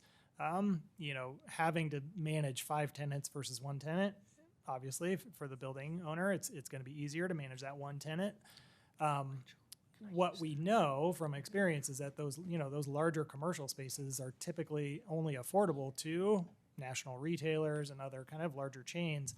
So there certainly is there's a market dynamic to that, but I think there's also a design aspect as well that we can really look to make sure that you know, the HVAC systems and entries and other kinds of storefront, you know, windows and doors and other things like that are designed in such a way that those ground floor spaces can modulate between smaller and larger. Is that currently part of a staff work plan? So yes, so actually just within the last month or so, we brought on a consultant as part of the East Boulder Subcommunity Plan implementation. So Kathleen King in our team is leading that, and we brought on a consultant to essentially do an audit and an evaluation of the form-based code as it exists today. You know, it's only been used a couple of times in Boulder Junction, but there's still things we can learn from it. And so that consultant was in town last week, and they had a number of meetings with focus groups, both property owners, but then also we have a technical advisory committee. So that's made up of local architects and design professionals to really help us learn about how the form-based code is currently working and where those gaps are, I think, and in terms of, you know, we have some built outcomes in phase one that we can look to and see what's working, what's not, and identify those opportunities for changes. So we're hoping that comes before council by about the middle of next year or so for those revisions. Thank you. Will that include any changes in the design and construction standards? Because I know that was one thing I heard a lot from phase one was sort of about how the additional streets and how that impacted development there. Are we looking into that as this phase two moves forward? I would say yes as well. So we haven't taken the step to evaluate whether form-based code would be expanded to this phase two site or not, or portions of it. So that'll be a future step of ours. But as part of that process is the development of the regulating plan, as you probably are aware. So that essentially is a more detailed site plan of the area that identifies what streets go where the paseos are, where view corridors might be, that kind of thing. As part of that process, that's where we would be identifying kind of the expectations for those different street types and the materiality. The design and construction standards themselves as really kind of the underlying engineering code for the city. Much of that is based on safety and traffic movement and other kinds of things like that. And so I think really significant changes to the DCS standards is not necessarily on the work plan, but certainly as we look at what we would expect to see in this area, we're going to be mindful of the types of pressures we're putting on the development community in terms of the materiality we expect and those other design aspects as well. Thank you. I think it's not just related to this project, but I'll come back to it in our future topic as well. As we were talking about our layers of different kinds of planning overlays, I really appreciated the inclusion of the place types. I love that sort of lens. I kind of wanted to ask a snarky question about, as we add these layers, are we ever considering simplifying or removing any older layers? Because we're getting a pretty tall cake at this point in terms of the types of planning layers we have to adjust as we make updates in any given area. Yeah, that is a fair comment. As I mentioned, we have a comprehensive plan update coming in 2025, so there will be an opportunity to evaluate our land use categories and really understand, the definition of each of those, and it's possible we could potentially add some better clarity within the comp plan itself to make the place types less necessary, perhaps. But I actually think that what I like about the use of place types is that the comprehensive plan establishes this overarching citywide vision for what we anticipate in terms of land use. The place types, we get to have a much more detailed conversation with the community about a specific area, and there's nuances to that. we actually started out with trying to just take the place types from the East Boulder Subcommunity Plan and apply them here. That didn't work out very well. We ended up modifying, I think, all of them in one way or another. So we attempted to try to create some consistency, but there were just some unique elements that are here in Boulder Junction that are not the same as East Boulder. And so we did spend some additional time to refine those and create these new place types. I think the intention is that really the place types are intended to just provide some additional clarity to our underlying land use as opposed to creating another layer of regulation or, that type of thing. So it's really just intended to take that 30,000 foot level, bring it down to kind of, you're on the mountaintop level, and then the zoning and regulations is when you really get down to the ground level. Thank you. And just to be clear, I like the place types. I think I would maybe go after area plans and land use before I would go after place types. But just because I think that they almost create they have the possibility to capture some of the great things about both of those two other kinds of plan. Great. Thank you.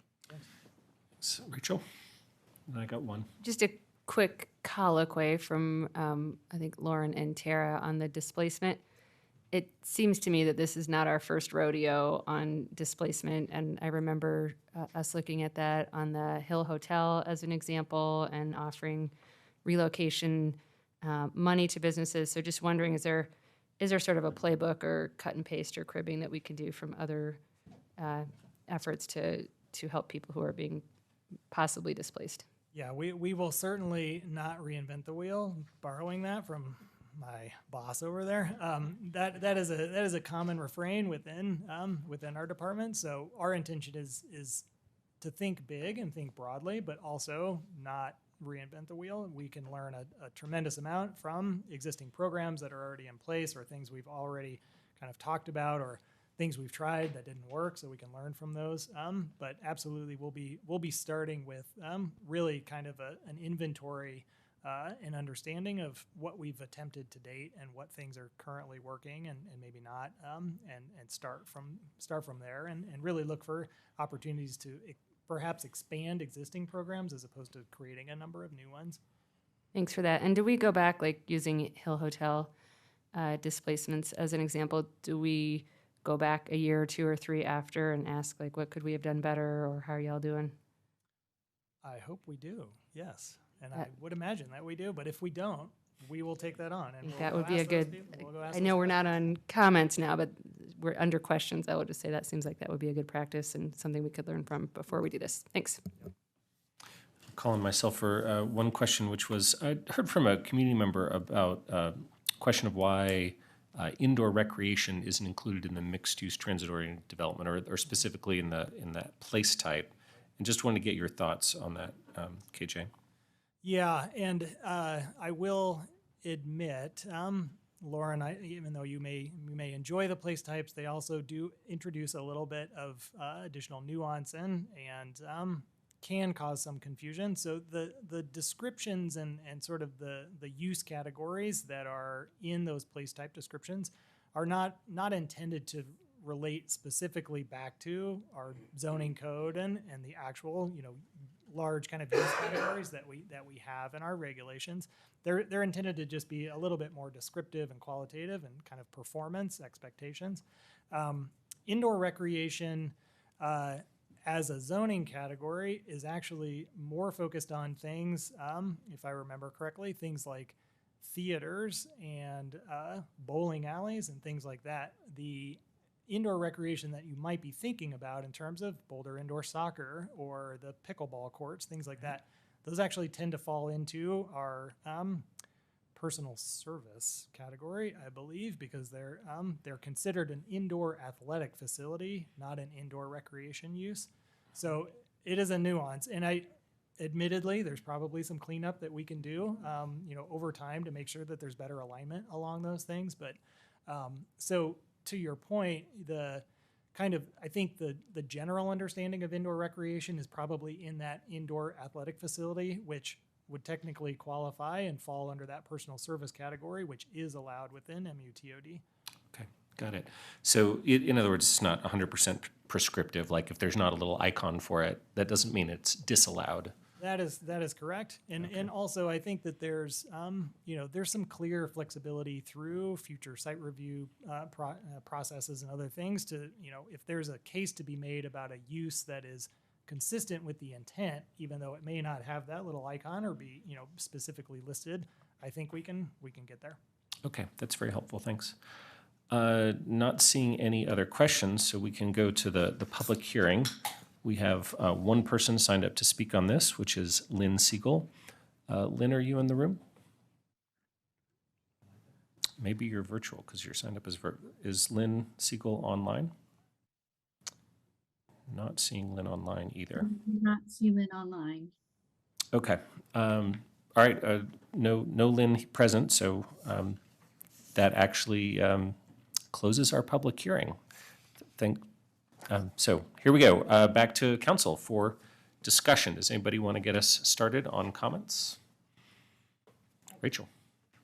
This is a very exciting step forward. I'm super supportive. And I just want to disclose that I had a flu shot in my left arm and a COVID in my right arm today. And I'm going to go over there periodically and start windmilling because my arms are killing. And I just didn't want people to think I'm weird. So I'm going to do that right now.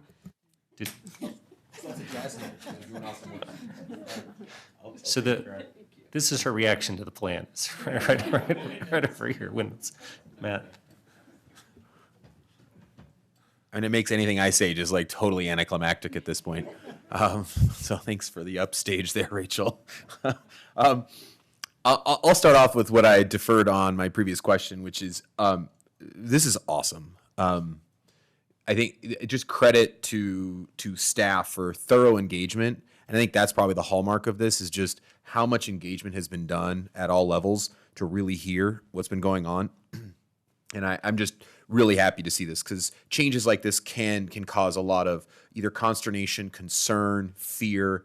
And I have to say that staff has belayed a lot of that because of the amount of engagement, the quality of the engagement.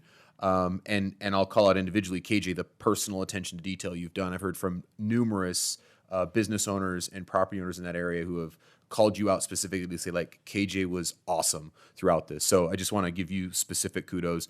And I know that's also translates to having Brad as your boss, of course, so that works well too. So you get translated kudos there, Brad. But no, just exceptional work. And for staff as a whole, right? This is not, but I've heard some special great things for you, so nice work. I love where this is generally headed. The MUTUD is awesome. I think it's cool that we have Funky Flexible. And I think that, we're embarking on creating a system where we are meeting those dynamic changes in our community. And we're trying to create ways to not be so prescriptive that we can't rise to those dynamic and changing conditions. So I know planning can be resistant to that, but I love what you guys have done in order to maintain that flexibility, not knowing what the future holds and still allowing some creative flexibility. So just all around, great job. And thank you guys for your great work.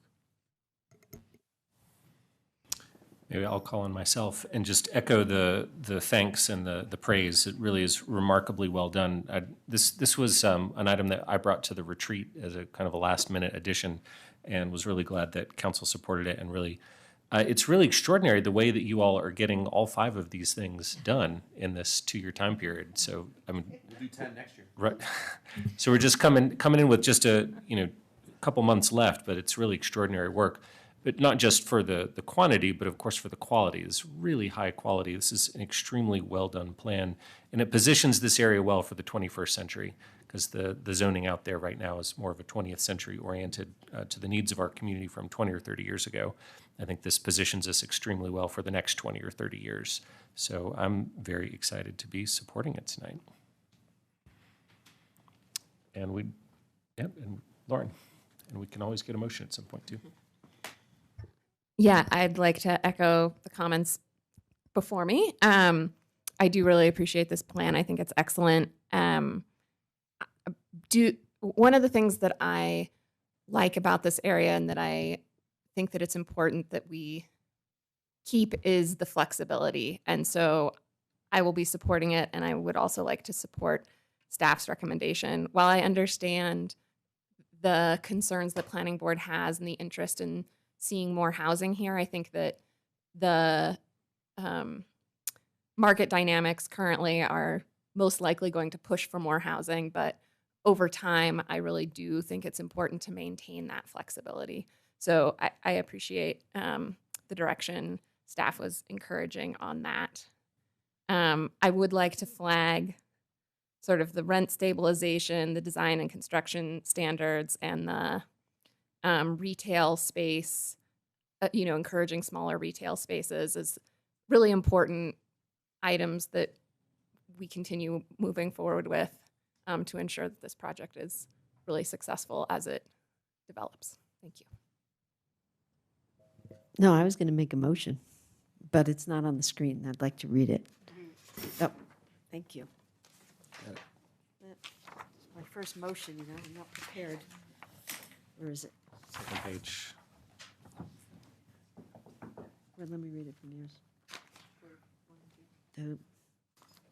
In fact, somebody else, I'll just second. I can do it. Okay, Karen and I would let me like try. to. Let me Okay, try. great. Where is it at? 2 years later. Okay. I move to approve amendment to the Transit Village Area Plan as outlined in Attachment A. And I make a Do we motion. need two separate motions? Yeah. All right, so I'll stop there. You got a motion? Second. Motion and a second. Should we do a roll call on this, Emily? Yes, I would appreciate that. Okay, let's do a roll call then. All right, we'll start the roll call vote tonight on public hearing item 5A, motion number 1 with Councilmember Weiner. Yes. Yates, Yes. Councilmember Benjamin, Yes. Mayor Brockett, Yes. Folkerts, Yes. Friend, Yes. Joseph, Yes. and Councilmember Spear. Yes. The motion is hereby approved with a vote of 8-0. You want to keep going? Yeah. I move to approve amendments to Chapter 5 of the Boulder Valley Comprehensive Plan, revising the summary of the Transit Village Area Plan as outlined in Attachment B. Second. All right. Got a motion and a second. If we could add a roll call, please. Absolutely. We'll start the roll call vote on public hearing item 5A, motion number 2 with Councilmember Yates. Yes. Benjamin, Yes. Mayor Brockett, Yes. Folkerts, Yes. Friend, Yes. Joseph, Yes. Councilmember Spear, Yes. and Councilmember Weiner. Yes. The motion is hereby approved with a vote of 8-0. All right. Well, thanks so much for all your incredible work. Congratulations, and looking forward to next steps on the project. And with that, if we can go to our second public hearing, please. Absolutely. Next on our agenda, we have item 5B, and that is the second reading and consideration of a motion to amend Ordinance 8599, amending Title IX Land Use Code, BRC 1981, related to the site review process and intensity, form and bulk, use, parking, and subdivision standards concerning affordable and modest-sized housing and setting forth related details. Thank you so much. And as we let Carl sort of get himself settled and ready to go, I'll just note that super excited to be landing some of these council priorities. And as you were thinking and hopefully hearing all the other things that staff is looking for next year, think about that as as we go into our new retreat, as they have some continuing efforts to simplify and move forward some exciting things. So I'm sure we'll be talking about that next time we talk about work plan. With that, Carl, All right, ready? thank you. Buy you enough time?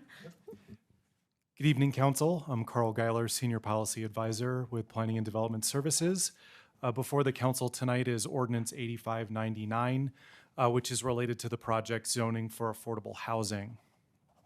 So last time we talked about this was June 15th. And the project actually commenced at the retreat of council on 2022 at the retreat. That problem statement is up on the screen as well as the purpose statement. It's in response to the housing crisis or the housing shortage that we're experiencing in Boulder as well as across the country. And a lot of communities have been looking at their zoning codes in recent years, understanding that there are some restrictions in zoning codes that restrict the housing supply. So the purpose statement really gets at evaluating the land use code with the intent of removing zoning barriers to more affordable units and smaller, modest-sized units. So that was what was set up at the beginning of the retreat, and I've listed the goals and objectives that we've talked to council about before up on the screen, and we've been spending a lot of time working on this ordinance. So the purpose of tonight, and you can see the title of the ordinance, is to hold the public hearing on the ordinance tonight, deliberate on the ordinance, and then make a decision on the ordinance. And given the changes that we've proposed in the second reading memo, it would require at a minimum a third reading, which can be on consent. If the changes are more substantial, we'd be looking at potentially a fourth reading, so I just wanted to put that out there. So the questions we've posed for council tonight is, does the city council find that the proposed ordinance implements the adopted policies of the Boulder Valley Comprehensive Plan? And does the city council recommend any modifications to the ordinance? So just reminding council, like, what do we mean when we talk about affordable housing? We've kind of looked at it in a number of different categories. Obviously, there's permanently affordable housing, which is deed restricted affordability in units in perpetuity that we implement through our inclusionary housing program in the Department of Housing and Human Services. We also consider attainable housing, so that's really trying to get more housing types that are affordable to households within 28 to 30% of their income. And also looking at market rate modest-sized housing, so getting more market rate units that are comparatively more affordable by their smaller size than we've been getting in recent years in the city of Boulder. So one of the things that we are talking about and working with inclusionary housing in unison is allowing more housing by relaxing some density restrictions to get more modest-sized housing and more modestly priced housing because it's more small. And by allowing more units within projects, by loosening up the zoning regulations, you also would get more deed-restricted inclusionary housing units with projects, since there's still a percentage that's required with those projects. Here are some stats on housing in the city of Boulder. We've included this in prior memos. I think what we're really trying to note here is that, like many communities in the United States, what we see often is single-family detached or apartments or condos in, buildings that are 3 and 4 stories that we've been seeing in the city. We don't have as much middle housing, you can see, and middle housing means duplexes, triplexes, townhomes.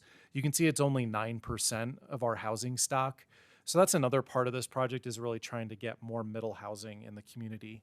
And this is a graphic that you've probably seen before, but you can see it we're kind of bookended with what we normally get in the city of Boulder. We're trying to get more of that in the middle, which is, again, the duplexes, fourplexes, townhouses, things that are maybe more scaled closer to a single family house, but allow more housing within those types of units.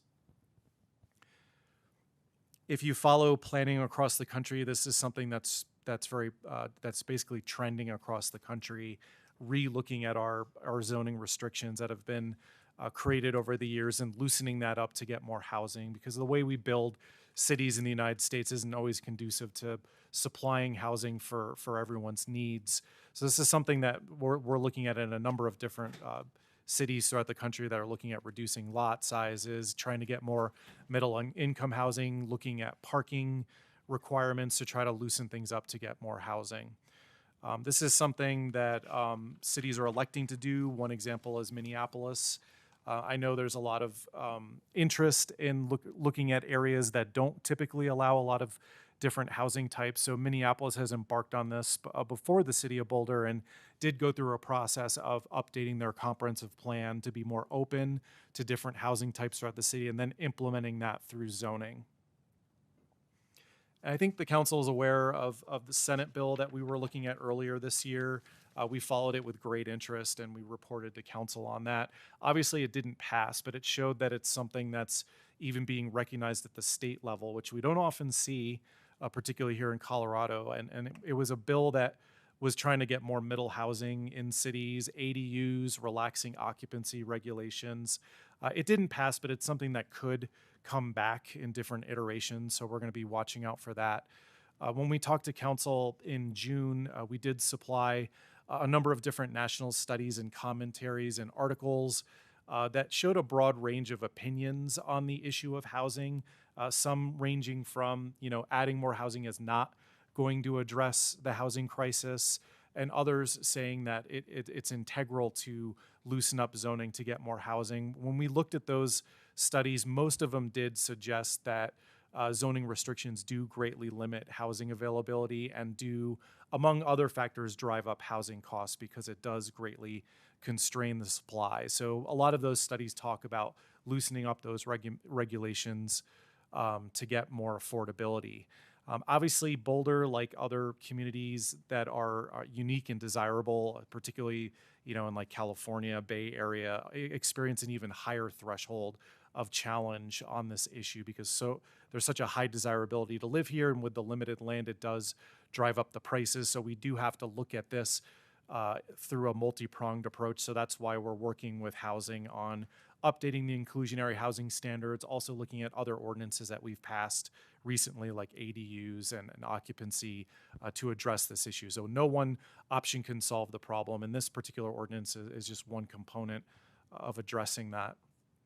So when we talked to council at a study session in March, we really kind of framed it in these three categories, looking at density adjustments, and we had really focused at that time at just some zoning districts that are in our areas that are anticipated for growth, more of the commercial areas and industrial areas. We talked about low density zones, but didn't at that time recommend any changes for those areas. And then we also talked about parking modifications that could be done to loosen up parking and make it easier for housing. So all these things were touched on. One thing about loosening up the zoning code, if you know our zoning code, there's a number of zones that have where the density or dwelling units per acre is really determined by a calculation of lot area per dwelling unit or open space per dwelling unit. And those particular restrictions are the ones that constrain the number of housing units the most. And oftentimes in many zones will actually basically drive larger units. So we talked about this before, but just thinking about like amount of floor area that's allowed on a site and getting that floor area and then looking at the lot area and dividing it to determine how many housing units you can get.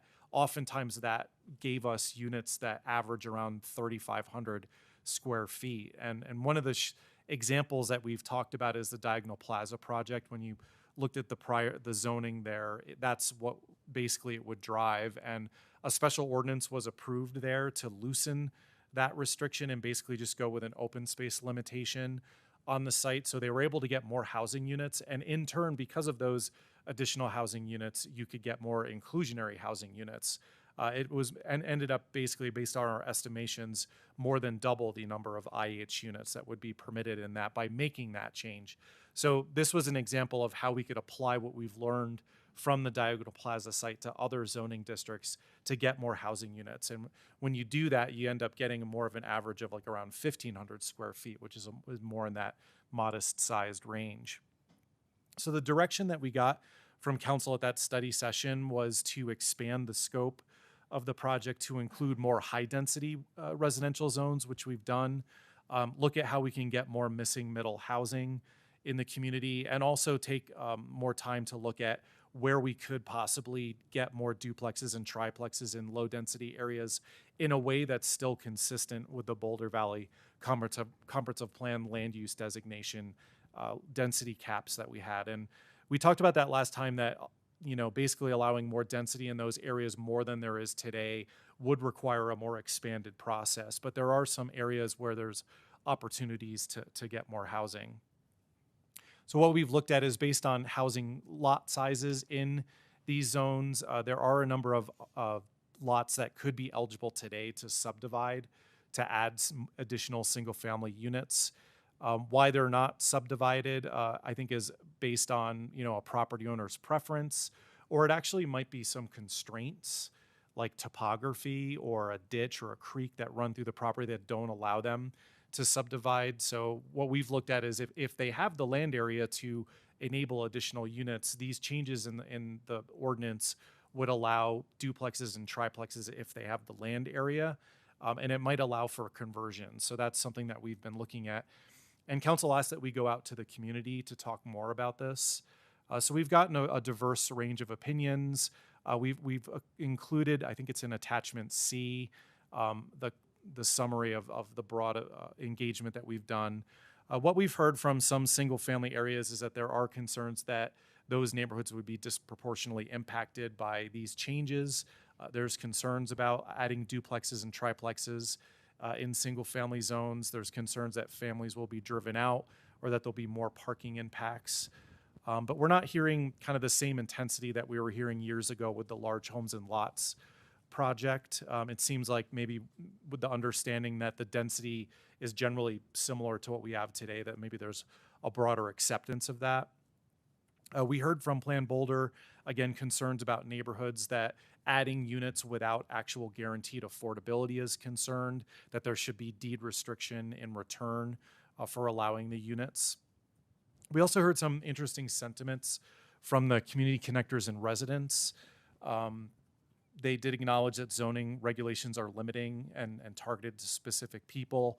There was a concern that younger generations can't experience or attain the American dream. There was support for more housing types, but there was also concern about concentrating housing too much, in the concern that it could create future ghettos, and that concentrating people isn't always what people want, and that people kind of want, more land or more space.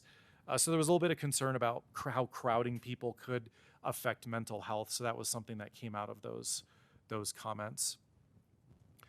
When we've talked to the development community and housing proponents that are largely supportive of the changes, obviously through correspondence that you've been receiving, there's requests for tweaks in the ordinance in certain zones.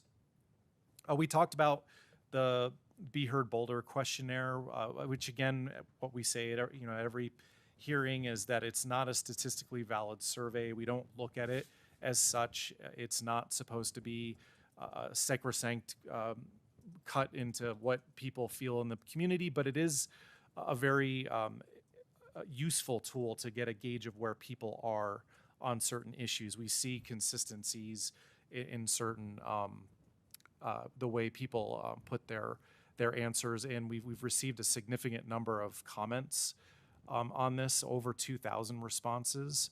On this particular issue, looking at the results of the Be Heard Boulder questionnaire, it was nearly 60% were supportive of allowing additional housing in commercial areas in neighborhood centers. About 55% supported allowing duplexes and triplexes in single-family neighborhoods. And then when you get to reducing parking, it was a little bit more mixed on that, more 50-50 on that issue. Again, attachment C contains the more detailed responses. So we reported this and a lot of the feedback we've gotten from Housing Advisory Board and Planning Board to City Council on June 15th to get direction. At that meeting, Council directed staff to move forward with developing an ordinance that would change density, parking, and subdivision standards to make it easier for middle housing and to get more modest-sized housing. So we did expand the scope to include high-density residential zones. We did include changes to the lower density zones within the limits prescribed in the Boulder Valley Comprehensive Plan. And we've also taken a look at site review thresholds as well as part of this. So I'm going to talk about what we've heard from Housing Advisory Board and Planning Board before I go into the components of the ordinance. I know there's a lot of detail when we get to the ordinance, so feel free to jump in with questions when we get to that point. When we talked to Housing Advisory Board in March, they were largely supportive of all the options.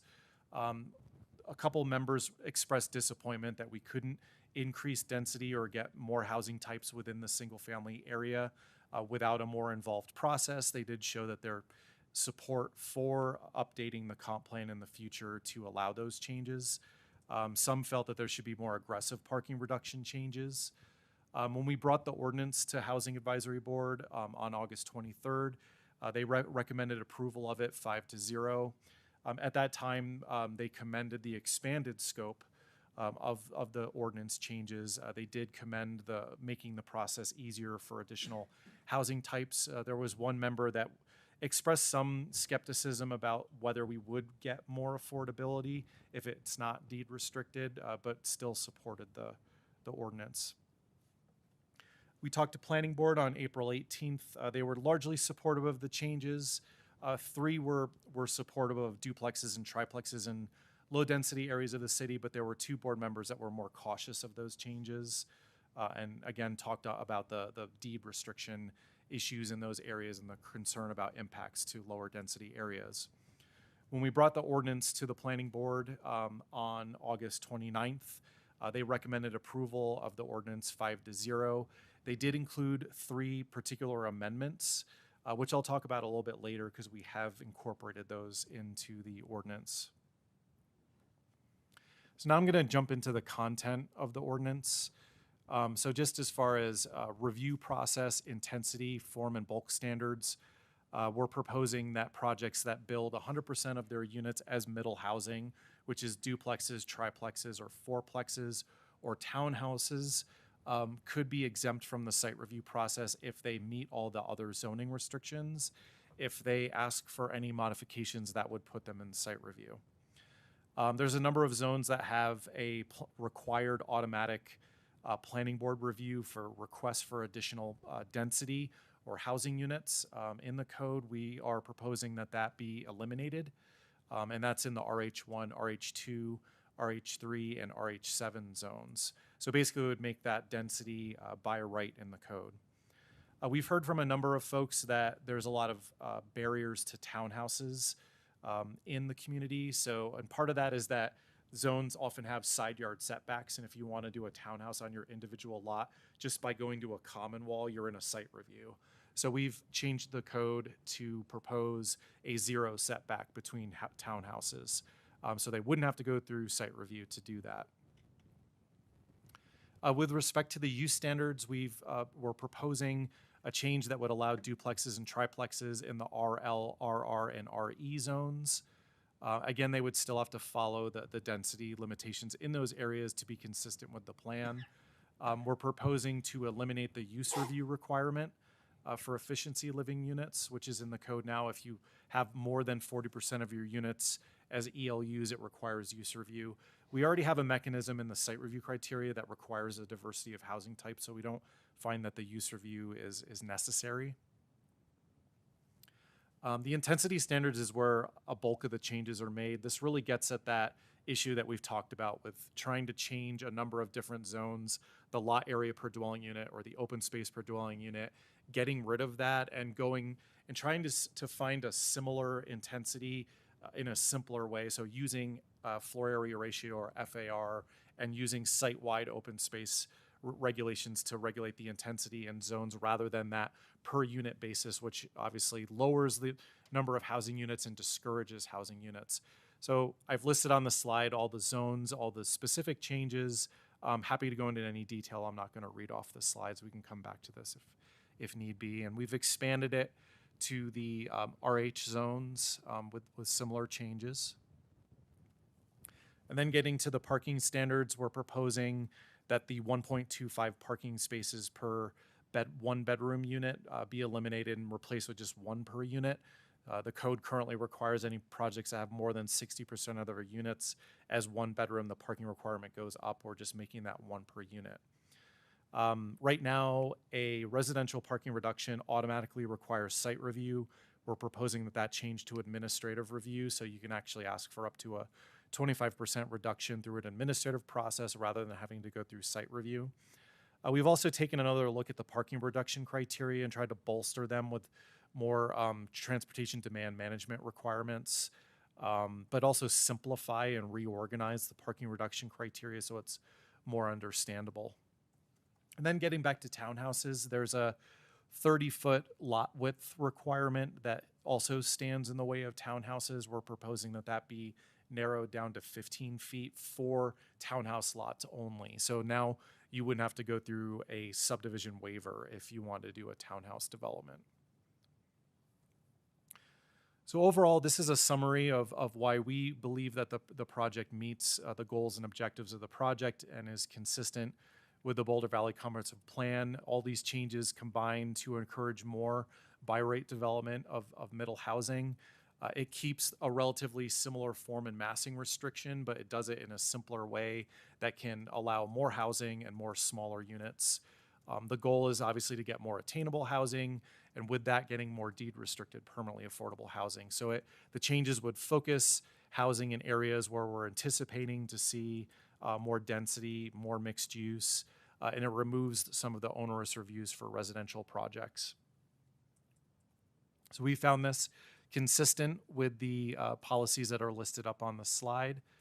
And in conclusion, we have our staff recommendation with the motion. Again, this is a motion to amend the ordinance. So obviously there's been some changes that would have to go to third reading. There may be more changes that go to third reading. As I noted, it could go to fourth if they're more substantive. And just really quick, I just wanted to talk about, we've incorporated the planning board recommendations in our staff recommendations. So that's getting rid of the 600 square feet of required open space per unit and replacing that with a 30% site-wide open space in the industrial zones. And also, we've added a bonus for residential floor area in the industrial zones that don't have an FAR right now, but this would encourage more residential and would encourage preservation of light industrial on these sites, because one of the concern is losing light industrial uses. So we've proposed that, as well as some flexibility in the BT2 zone. We've taken on some of the planning board recommendations about getting rid of dwelling unit as a restriction or a threshold for site review and just changing that to floor area, which is consistent with a number of other zones, and then getting rid of some of the minimum lot areas for those zones. So next steps would be third reading on consent if City Council were to make a decision on the ordinance tonight. And that concludes the presentation. I'm going to turn it over to Brad. Yeah, just to add some concluding remarks. Again, Brad Mueller, Director of Planning and Development Services. As I indicated at the beginning, we're really happy to be able to bring this to you this evening. We think that it's within the scope that we represented to you, and maybe actually a little bit more than that, and really reflects the various subjects that we brought forward as part of the public engagement, as well as the board hearings, as Carl reflected there. From the beginning, you and we had understood this to be a fairly nuanced and surgical effort at what will no doubt be a continued effort for many years to attack the challenge of affordable housing, but that it has the effect that really is meaningful in the scope that we've talked about, while not really representing any kind of seismic shift. We know there's more work to be done. That will come with additional projects next year, work items, and of course, ultimately, the comprehensive plan. We have heard some interest for more and discovered things as we've gone along, and I'm here to tell you that we could commit to another work program item as we move into the next year, if that becomes of interest to council as well. And that, I think, covers everything. Yeah, I'll add one thing. We did get a letter late this afternoon from Sofer Architects that added a recommendation relative to the RL2 zone. We don't have any problem with that change that they suggest. RL2 is a zone that allows different housing types anyway, so the change that they propose could be incorporated into the motion as well. We support that change. Well, Carl, thanks for that extremely detailed and very informative presentation, and Brad for the extra remarks. Before we go to council questions, if maybe we can bring Planning Board Representative Kurt Nord back up. And Kurt, if you could give us a few words on Planning Board's thought on this ordinance. Sure, yeah, thank you. Kurt Nordbeck again from Planning Board. And I think I express the interests of Planning Board in saying we appreciate staff incorporating our recommendations in their proposal mostly, and I'll get to one point regarding that. So in our recommendations, in our amendments to the motion, we were trying to further the interests of what council and the community were trying to achieve with this project. So the first one, again, gets rid of a per unit based open space and would change it to a site-wide open space, which is along the lines of what was intended for this project.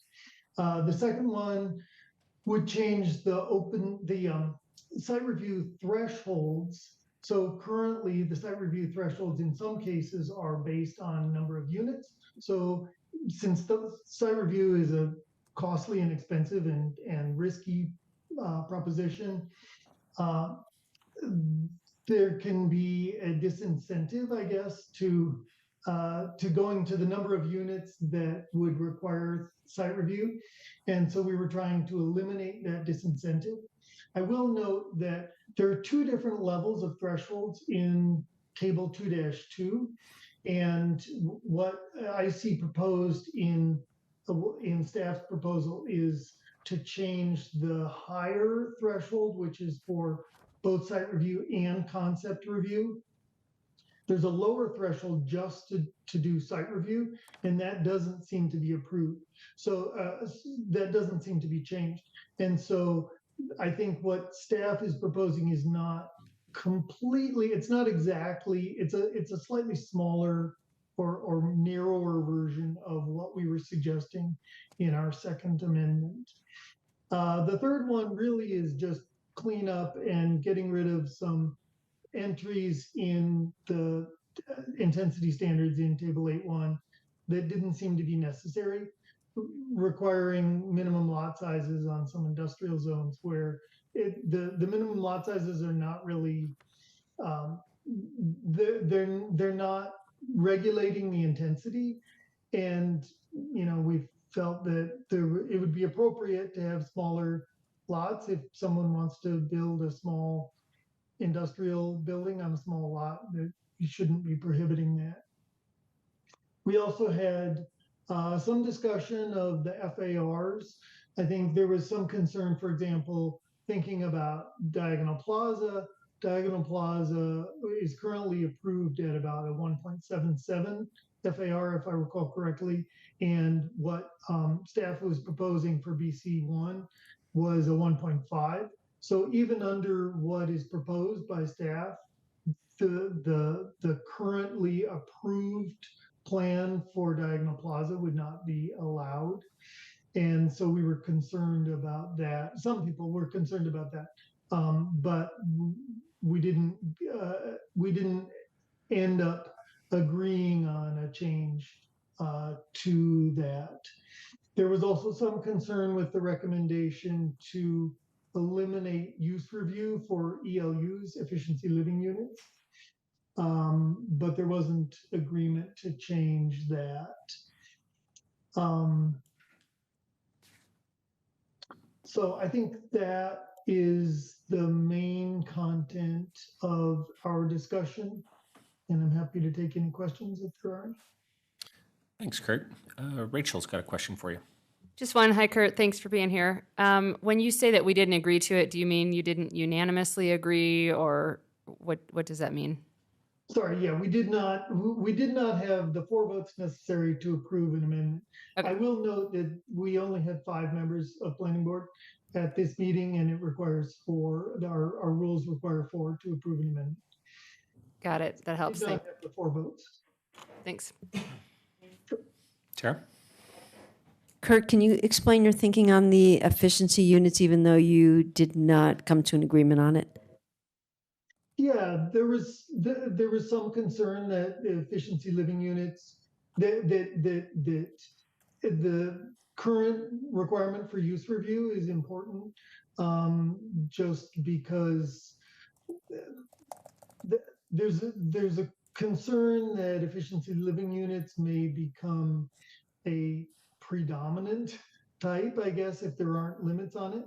And so I think there was some discussion on the board that the use review was a valuable restraint, I guess, on the number of efficiency living units that would be created.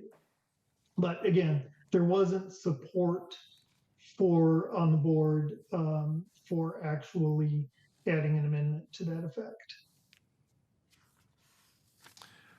Did that answer your question? Did. Yeah, Lauren? You mentioned that staff's implementation of one of the recommendations that planning board had made didn't fully address what you believe the intention was. What modification would we need to make in order to address that? Yeah, thanks for asking. So there are two columns in this table 2-2 site review threshold table. One, the last column is concept plan and site review required. And in that, staff is recommending changing what in most cases is 20 dwelling units to 30,000 square feet of floor area, which is basically the equivalent of 20 dwelling units at an expected average of 1,500 square feet per dwelling unit. There's also a column for minimum size for site review, and that has thresholds like 5 or more units are permitted.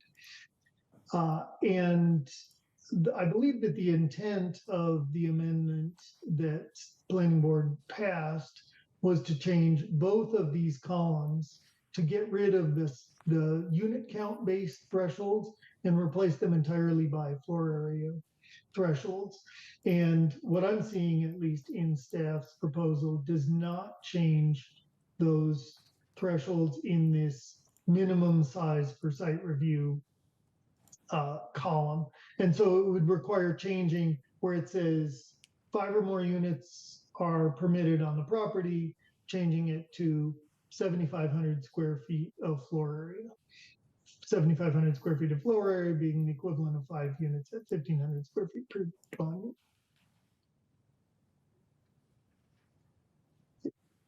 Hopefully that was reasonably clear.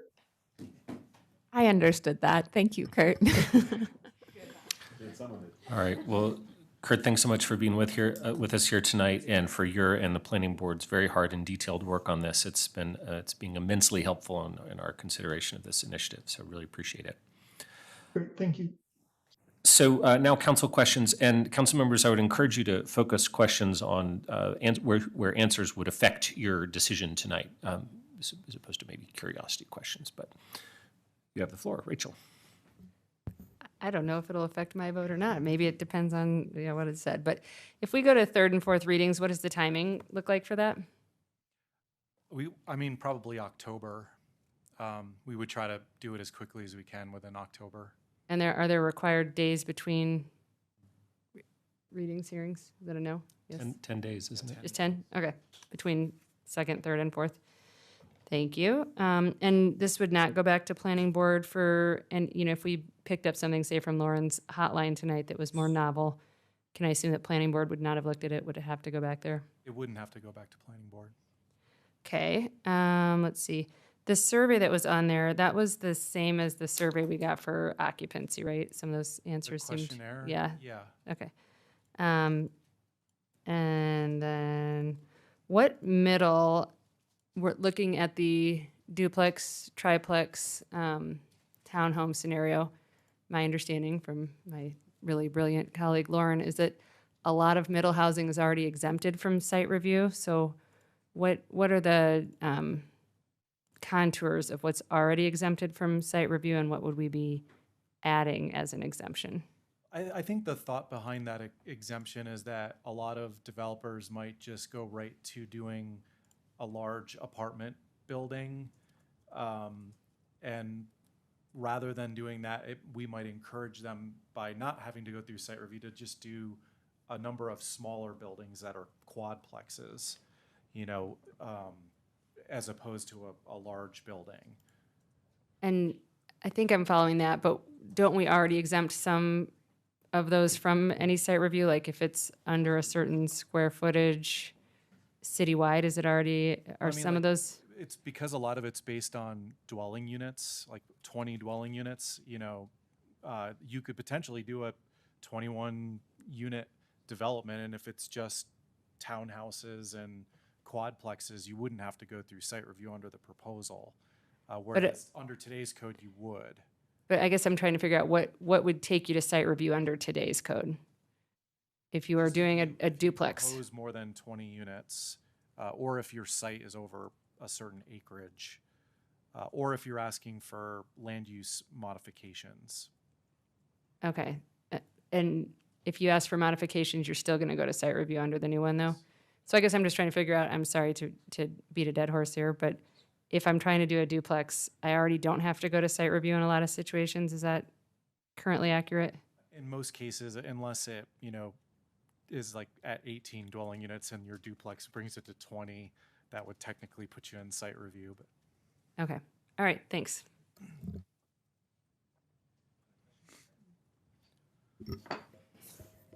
Not to get totally distracted by this efficiency situation, but can you explain to me what your thinking was with not retaining use review for efficiency living units? I think our thinking is it's a zoning barrier to doing smaller units, and part of the intent of this project is getting more small units, giving more people opportunities, encouraging those type of units. We also feel that use review is unnecessary because we already updated the site review criteria to require housing diversity. So in a project that has ELUs, you have to have another housing type in it anyway per the site review. So it just seemed redundant. What about, Kurt's mentioned that planning board was talking about that some were concerned about the predominancy of efficiency units. And would this push it to being more predominant? Or let's say you wanted to put guardrails against. I mean, it removes a deterrent from doing ELUs, so we may get more ELUs. But you know, we have a path now. It's just you have to go through the site review or the use review process. I think a lot of the issues and concerns about it can be addressed through a site review anyway. So it just seems to us unnecessary to have that process. Can I colloquy? Could you talk a little bit more about maybe the discretionary aspects of use review versus site review, and which one sort of allows you to look at the certain kinds of nuance in a project? Well, I mean, site review is more focused on, you know, the design and the layout, the, you know, landscaping, building design, the massing, the location of buildings, location of parking. The use review is going to focus more just on the use. So the criteria are different. It talks about character of the area, compatibility. But we look at compatibility through a site review anyway. But the use review is going to be more focused on the use itself. And again, I guess our through our lens, like just based on the ask of the project was removing zoning barriers to more modest sized housing. That seemed like a pretty straightforward change. Good enough, Tara? Yeah. Done? Mm-hmm. Any other questions? Lauren, you got one.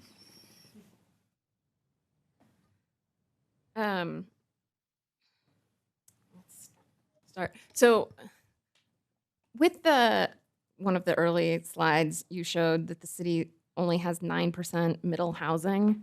I often think of middle housing as including small and mid-sized apartment buildings. Does that 9% reflect that, or what is your cutoff on the larger end for what you are including in middle housing? I don't think it did include that. I don't know it was easy to parse those out. You know what I mean? Because like they just go into the attached dwelling unit category. So I think it's difficult to pull out those smaller apartment buildings. And I totally appreciate that you didn't spend a ridiculous amount of time trying to figure out what exactly those percentages are in our community, but I just wanted to flag, I guess, that I feel like there might there sort of might be more middle income housing, or not middle income, middle housing than that showed. Can I make a comment on that, Lauren? Yeah. Because I noticed that too, because I live in an 8-plex, and I'm like, hey, my 8-plex is middle housing. You know, I think it counts. I mean, in one of the 8 units, I don't own the whole thing. Thanks. I would be interested in hearing your response to Kurt's suggestion or question around, why didn't staff change the minimum lot size for site review to a square footage number and instead left it at a dwelling unit number? Are you asking about the second column that, yeah, so the second column is really getting at what makes you eligible to go through site review. So it's more about, do you want to go through site review? Like one column is like, you have to go through site review. The second column is, can you go through site review if you want to go through site review? I guess we felt like we didn't need to change that because I think the point of that with the 5 or more units just means that we're going to not be, hopefully not getting a site review from somebody to do a single family house or a duplex. I think if you're on a site that has the potential for 5 units or a bigger project, that's one that we would want to look at in site review. So we feel like that column is still appropriate just because we want to be looking at probably larger projects rather than smaller ones. But if someone were to propose a project that were, say, 5 efficiency living units, that could be a potentially very small project. So in some ways, it seems as if there's not really a minimum. Like effectively, there's not a minimum to what would be allowed to go through site review because a very small house could potentially have 5 dwelling units. And if the requirement is that the lot has to allow 5 dwelling units. Yeah. So it seems like maybe that column could just be eliminated if it's not effective anymore. I think for the zones that already allow a lot of units, some of those could just go to a 0, which means that you can just come in for site review. I think it's more the zones that still have to use the lot area per dwelling unit. You want to make sure that has a certain size to get those number of units that would be appropriate in site review. So I could see looking at that and maybe making it 0 for some of these zones. Thank you.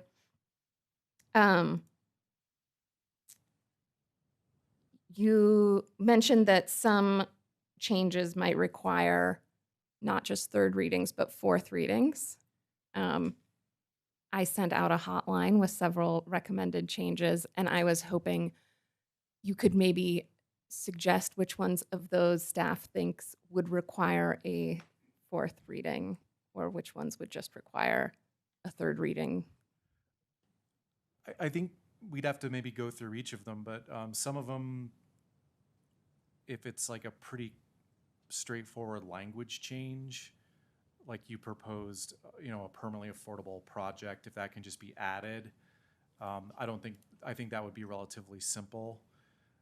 Some of these more substantive changes related to like FARs and more than what we've, talked with the community about, that might be something that would go to 4th reading. I think we'd have to really kind of parse them out. Can I clarify though, because it only needs to go to 4th reading if we amend it on 3rd reading, right? So it's less about the complexity of the item and more about whether we would want to make additional changes. I think the point is like if the guidance that council gives us tonight is super clear, I think it just stays in 3rd reading. Mm-hmm. But if it's it were, something that we have to like look at and make some changes, and we're not certain what it looks like, we might have to do a little bit more analysis. That might have to put it into 4th reading. You're right. I think probably what it would, it's that if we were less clear, then we would be more likely need to amend it on 3rd reading, because that's what would trigger the 4th reading. Teresa, to tell me if I'm getting this wrong. happy to advise on the law here. Put on my glasses. So I think what we're all getting at is if you amend the language tonight such that the amendments can be reflected in a motion, then that's the amendment that passes tonight. And we could just go to third reading. If, however, the changes are something that staff needs to take back and work on the language, and then we bring back new language, then we would have to have a reading, the reading with the changed language and one reading after that. That Is was that the clarity I clear? was looking for. Thank you, Teresa. Yes, appreciate that. So I guess the question is whether we can get the exact language in a motion tonight or whether it would need to be worked on further. And I would also maybe suggest there might be an additional category of something that's a little more complicated that you all take to a future phase of the project.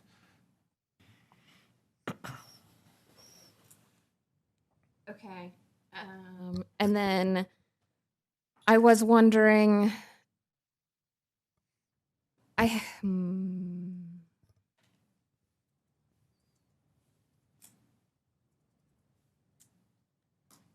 I'm going to be good for now. Thank you. Thanks, Lauren. Tara, another bite? Just a really quick question. In terms of third and fourth reading, I don't think I have the votes for this, but I'm going to try anyway. If we pull the efficiency usage out of there, would that make it a fourth reading, or is that simple? No, we would just unstrike the language in the Okay. code. That would be a pretty simple change.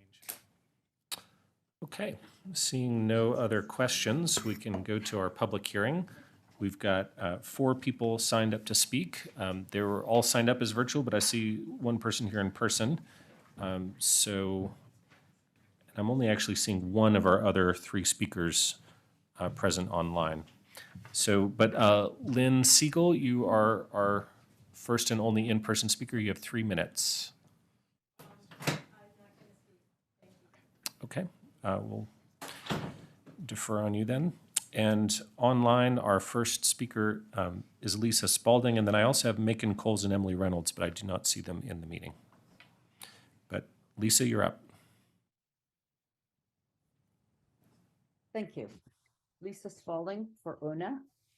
Last night, the Executive Committee of the University Hill Neighborhood Association held our monthly meeting and discussed Ordinance 8599. We all came to the same conclusion. The only thing missing from the zoning for affordable housing project is affordability. We all want more affordable housing to maintain economic diversity and to encourage neighborly social interactions among people of different races and ethnicities who live in our city now and who will live here in the future.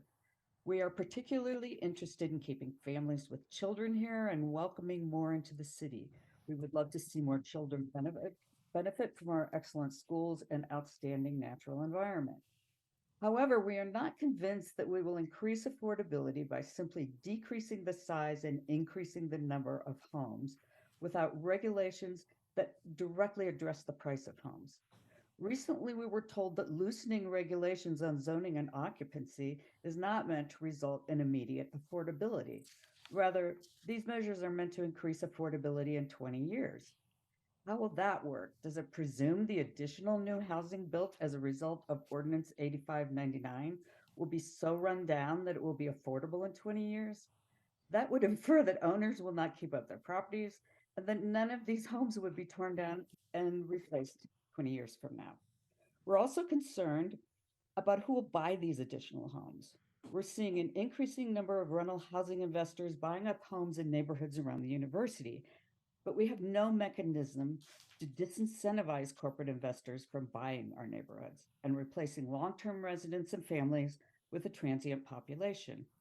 Why not specify that conversions can only be made if the owner or owners live in the homes? If we want more affordable housing, especially for middle-income people who make between 80 and 120% of Boulder's average median income, we will have to regulate for it. 120% for a family of 3 is $126,360. And 30% of household income is supposed to be the maximum spent on housing to live somewhat comfortably. According to the study done by Kaiser Marston Associates, the average list price for attached units currently averages $994 per square foot. The estimated prices of average size stacked condos are $950,000 for a 1,250 square foot unit and $1,050,000 for 1,400 square foot unit. Townhouses are even more expensive. The pieces of this puzzle simply do not fit together. Thank you. Thank you, Lisa. And just confirming again that Macon Coles and Emily Reynolds are not in the meeting. Aaron, can I speak now? Absolutely, Lynn, you're signed up. You're come. Lisa's comments. Yeah, the missing middle is missing more and more as we try to accommodate it. And the deal is we have an AMI that's way out of range in Boulder, right? You know, it's for the 2206 Pearl, it's 1,700 at 80% to 2,600 at 120%. So these are big figures, and it's like what Lisa mentioned, the income is 125 some thousand for a person. So it has to somehow be indexed to the AMI. And in Boulder, the AMI is changing. It's going, you know, up all the time. So it's bringing the middle higher and higher income and spreading the whole, you know, spreading the wealth inequity effectively. And it's just creating constantly, like an elastic band, a bigger and bigger spread between the low and the high income folks. So it's kind of the illusion of accommodating this demographic of the middle that's constantly changing. So I don't know how you accommodate or index to the AMI that's always going up, you know, for this middle that's working at Google and stuff, and they're just making more and more, and yet it's being stretched further and further. So, like I've always said, I think the best thing you're going to do in this community is to pump up the low end and pump down the high end. And at Alpine Balsam, for example, do 4,500 square foot places that have one washer dryer for 9 people and 2 or 3 refrigerators and communal housing, and give subsidies to the architects like Lauren to get them to design things and then make it so that people have to live in there in that kind of a format, multi-generational. And then you don't have senior housing at 311 that's driving the whole thing way up at the high end. I mean, 4,500 square foot for one person, and $40,000 probably dollars a month, and $5 million down, and 15% back. You know, these are the kind of factors in this community that are driving this spread in inequity. And it's wealth inequity that's causing all of our problems, the inflation and the, you know, along with COVID, it's just a recipe for disaster unless you like really get creative with the architects, subsidize them to do some interesting things. Right. Alpine Balsam, yes. Okay. And we have been joined now by Macon Coles, who's also signed up. So if we can go to Macon, please.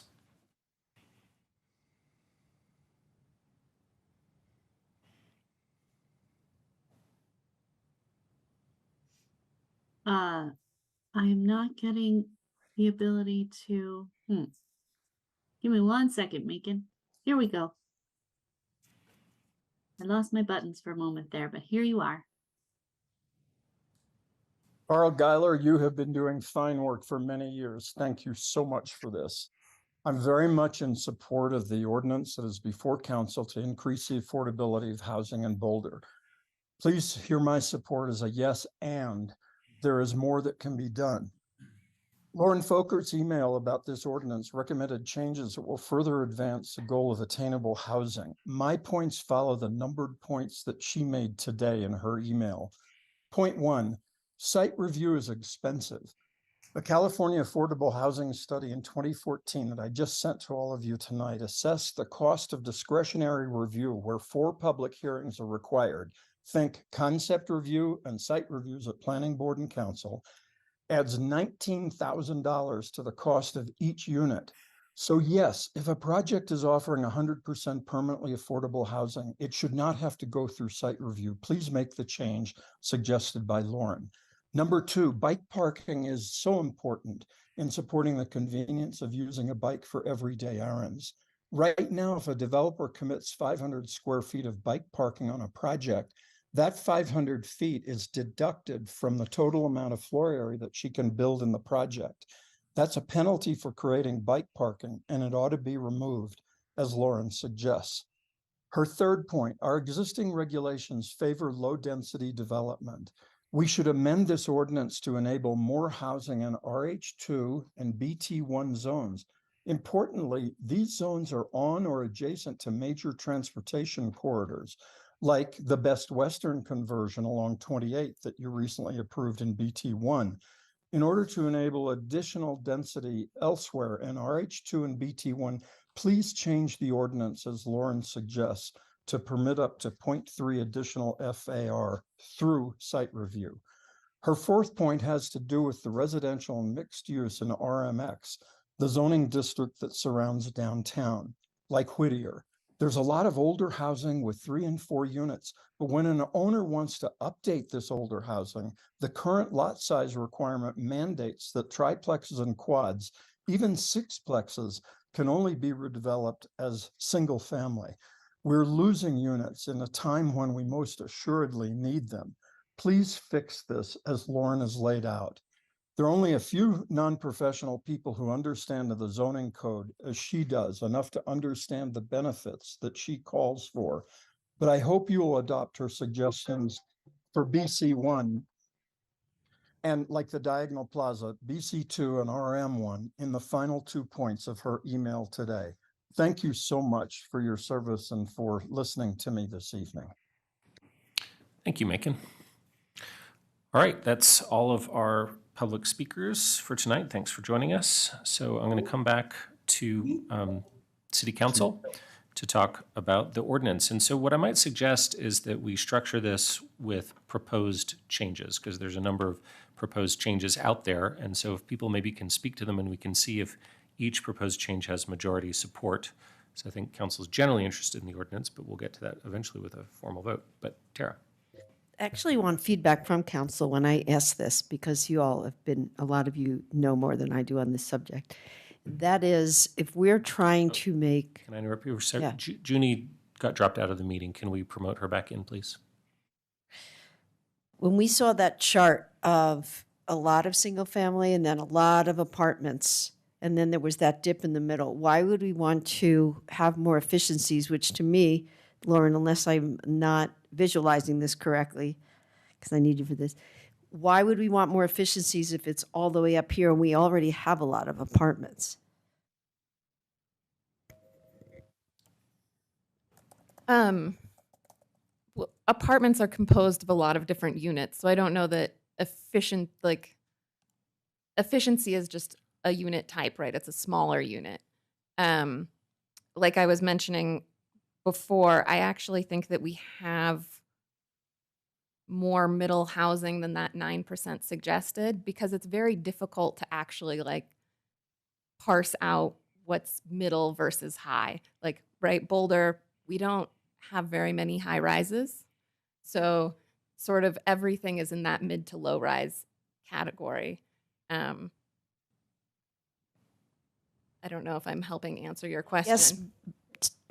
Can I give a crack at it? I guess I would say that you're generally talking, when you have more than 40% ELUs, you're talking about a building that's already an apartment building. I think that's fundamentally the answer, is that this wouldn't be preventing, a townhouse or a duplex or something like that. But you're already talking about an apartment type building. And the question is whether we should force them to go to site review to have a larger percentage of smaller units. And then Carl made the good point that our site review criteria already require a diversity of housing types. So like you couldn't do 100% ELUs anyway, because you wouldn't meet that site review criteria. Do I have that right? Yeah. So I think this is. It wasn't use review that we were talking about with ELUs? It was use review, but to meet the site review criteria, you would have to have a mix of housing types. So the idea being that we could remove the use review requirement for a large percentage of ELUs because it's not possible under the code anyway. Well, I think why it affected me, and I'll just leave it as this, is because the community connectors comment was that it wasn't, it actually is, sometimes when you cram a lot of people in, they talked about ghettos, it is very stressful for people. So I'm just going to say that I don't think that's the kind of thing that I want to do, even though I might not have the votes. And that's actually one of the reasons, is what the community connector said. Thanks, Tara. And if I could just speak to the word ghetto, I know that was used by our community connectors. That is a word with a lot of negative cultural connotations. So just want to call that out. Not your fault. No, I use it because they used it. Yeah, obviously. I understand. Can I just colloquy on that point, which is one of the reasons I had asked about if it was the same feedback survey that we got for occupancy as well. Like, for sure, was that community connectors comment in regard to these units versus possibly occupancy? It was relative to this project. It wasn't on occupancy. Okay, thanks. So, Tara, did you want to make a proposal? I propose that we remove the ELU portion of this in the proposal. So to retain the use review for more than 40%. I propose to retain the use review for more than 40%. Sorry if I do a straw poll, folks, on this one. Can I see a show of hands of people who would support Tara's suggestion? I still feel good about myself. Yeah. You don't want to raise your own hand? Oh, there we go. Okay, well, Tara, it did not get majority support, but thanks for the suggestion. Other potential proposed changes? Rachel? I just have another staff question. So with Lauren's proposal for removing 100% affordable from site review, I am interested in hearing, I'm an attorney, and so we just think like this. What is the worst case scenario if we don't do site reviews for 100% affordable? I'm assuming that site reviews have a purpose, and I thought they were to encourage flexibility and outstanding urban design and things like that, and I'm not exactly clear why I wouldn't want that for people who are living in those, and that they can be large, I don't know how big, but however big of an apartment building, right, that would be exempted. And so what's the worst case scenario? I mean, I think the proposal and concept is something that staff supports, obviously, to encourage permanently affordable housing. Our only concern is there are some examples of where there's a design outcome associated with a permanently affordable project that is not commensurate with the quality that you see with a site review, and it can change people's perception about affordable housing. That's our only concern. We're not, suggesting against it. It's just that is an outcome. And would it be possible to do other things that might improve the efficiency and affordability of 100% affordable, going through all these different phases that Macon was talking about that are not exempting from site review, such as allowing those projects to be fast-tracked, like not have the delays that are built in maybe with paying to own that land for a longer time, or allowing for different higher percentage FAR, something like that, so they could do more units. I mean, usually if you're asking for additional FAR, it's like you're already in site review at that point. We are looking at expedited reviews. It's something, the governor brought up, and I think that's going to be something that we're going to be working on. But yeah, I mean, I think sometimes we just don't always see like good quality results in some of these projects, and we hear the complaints about them. So, well, and I read recently that Blackstone invested $5.1 billion, I think it was, in affordable housing units, and so I guess would it be fair to say it's not just BHP who would necessarily benefit from this? It would be any provider in the space? Correct. Okay, thanks for those. If I could just add on, and Carl, to your point about concern about the quality of a project and how it's perceived, I just want to say I think it's important for us to keep in mind the quality of living for people who live in a development as well. Because I know that, like, from many site reviews from my time on planning board, I feel like we often made noticeable improvements, like in adding pedestrian connections or better materials and things like that. So I feel like sometimes livability for the residents gets better through the process. This is one of the things I want to keep in mind here. And I'll add that we even heard that from the community connectors and residents, that they felt like their folks were living in projects that they perceived themselves as being lower quality, or what they called cheap, and they didn't like to be in cheap housing. That was a quote from the meeting we had with them. Okay. So I just want to sort of colloquy on the point of site review. I think, part of maybe why we're picking on the site review is emblematic of the rest of the process taking so long, that we're picking on site review as a way to streamline it. So if the rest of the process were faster and more efficient, we could still have site review and maintain the qualities of the outcomes of site review, and not in an overall process be onerous in a way that then delays, adds cost, and creates uncertainty. And so I think we're picking on it because it's one thing that we can just pull right out, and the rest of the stuff sort of collapses back in and works. But we might have to approach this from the other end of, can we streamline the rest of the process so we don't have to jettison site review in order to preserve the quality outcomes that come from it? So I think, how do we come at it? It's easy to pick on site review. And so, and as a result, I think it's maybe unfairly been weaponized as a result of that. But I hear what Rachel's saying, but I think that there's just a fundamental question of how do we do that so we're not losing the quality outcomes that site review can provide. Lauren? One of the things that I was interested in was also just trying to give affordable housing a competitive edge in the market because they're, when they're buying land and things like that, they're up against market rate developers. So I think one of the things Rachel brought up was, what about an FAR bonus? And Carl, you said that they would already be going through site review process. If we were to sort of switch tracks and say, like, okay, they're still going through site review, maybe we're not getting out of that. Would a density bonus in that case be something that we could look at maybe as part of a future project, but as a way to help ensure that our affordable developments are sort of more competitive in the marketplace? I certainly think it's something we could look at as a future project.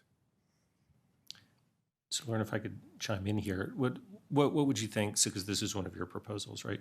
What would you think? Because I talked earlier about that. I think a phase 2 to this project would be really beneficial. About saying, let's look at the broader barriers to affordable housing and ways that we could make it easier and more affordable to build, including this potential of a exemption from site review, but also other things like more expedited reviews or lower fees, which I think would have a lot of potential. How do you feel about that as a alternative to this? Yeah, I would support that. So then I'll look to the rest of the council. How do we feel about giving that direction to staff? So, can I ask a clarifying? I think there might be a number of things that we might want to add to a phase 2. And so I'm wondering, is this an opportunity to sort of create that beginner list for staff to consider? Or is this general direction like, hey, let's consider a phase 2 that comes in like Q1, Q2 of next year? I'm just trying to wonder like what we're setting ourselves up for, because I agree that we don't want to push so many of these that we get to a 4th reading, and some of these require a little bit more tutelage. So I'm just sort of wondering like what's that overall outcome, and then how do we want to build that list, and is this the right place for it, or just pick a few and go forth? So what I'm thinking, if this works for folks, is that as we go through the proposed changes, that we create maybe 3 categories. One of them is a phase 2 category that we'll get to in some number of months. One of them is just amendments we can make on the dais, and then see if there are any that would require staff to do some additional work and bring back proposed language at the next reading. How's that sound? Does that work, Rachel? Carl mentioned that this was a light addition, but I fear the community might consider it a non-light addition. So in this list that we're putting together, might this have some community outreach as part of that? Yeah, I mean, I Yeah. think it would have to. Okay, thanks. Okay, great. So, Lauren, is it all right if I just go through? Do you want to speak for them, or shall I go through them? I'm happy to have you do it. Okay, I can do it. Great. I just didn't want to take up the whole meeting with all of my things, but I guess that's what's happening anyway. All right. So the next one I had on my list was to include bike parking in floor area additions. So specifically, table 8.2 in section 982 has floor area ratio additions where certain types of floor area are not included in your floor area calculations. And right now, off-street parking and vehicular circulation are not included, and I would like to add bike parking to that. Great. Can I just straw poll this to see how many people are interested? All in favor of doing this? I got unanimous interest on that one, so we'll add that one to the list. Yes. This will probably apply to multiple things we're doing tonight, but again, I would say because we didn't have outreach on this, I wonder could our third reading be a public hearing as to the things that we're adding tonight, so that we are inviting the public to weigh in. So let's keep that in mind. I would say this bike parking one is small enough. I don't see the need for a public hearing. But if there are others that we're doing that haven't had public outreach that are more substantive, maybe. Well, or maybe we could straw poll on which ones at the end people want to include in that. Sounds good. Go ahead. Okay, my next item was about density bonuses for RH2, BT1, and BT2. So these are zones that don't currently have floor area caps or that have very high caps. And I heard a lot of community feedback about, whether or not the floor area numbers that we were looking at were matched with the projects that are currently being submitted and reviewed in these various zones. And so my suggestion was to increase the numbers from the packet by 0.4 for those various zones with site review. So currently, RH2, you get a certain number of dwelling units per acre, and then in our code it says 7 up, and then in parentheses it says up to 14 by site review. And so I was sort of proposing that we do that similar thing for these zones to say in RH2, 0.67, and then in parentheses up to 1.07 by site review. Is that clear to everybody what's being proposed? Then I will straw poll it. Who's in favor of this change? We got a unanimous one on this one as well.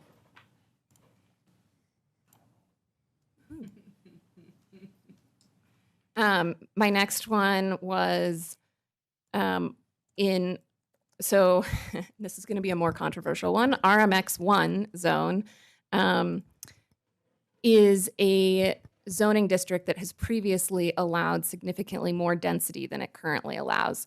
And part of this zone was not included in the scoping of this project, but I wanted to bring it up particularly because through my work, I see a lot. I have done the removal of housing from this zone because this is a zone that's changing. It's changing ownership, and the people who are buying into this want to make modifications and additions. And because it has been so significantly downzoned, it is very difficult to do that because currently, for instance, I had one person ask me what they could do with their property where they currently have a 6-unit apartment building. And, there are efficiency units, so it's a relatively small building, but the only thing that our zoning would currently allow them to do there is a single family home. And so I'm proposing there's currently a floor area ratio requirements already in place for this zone.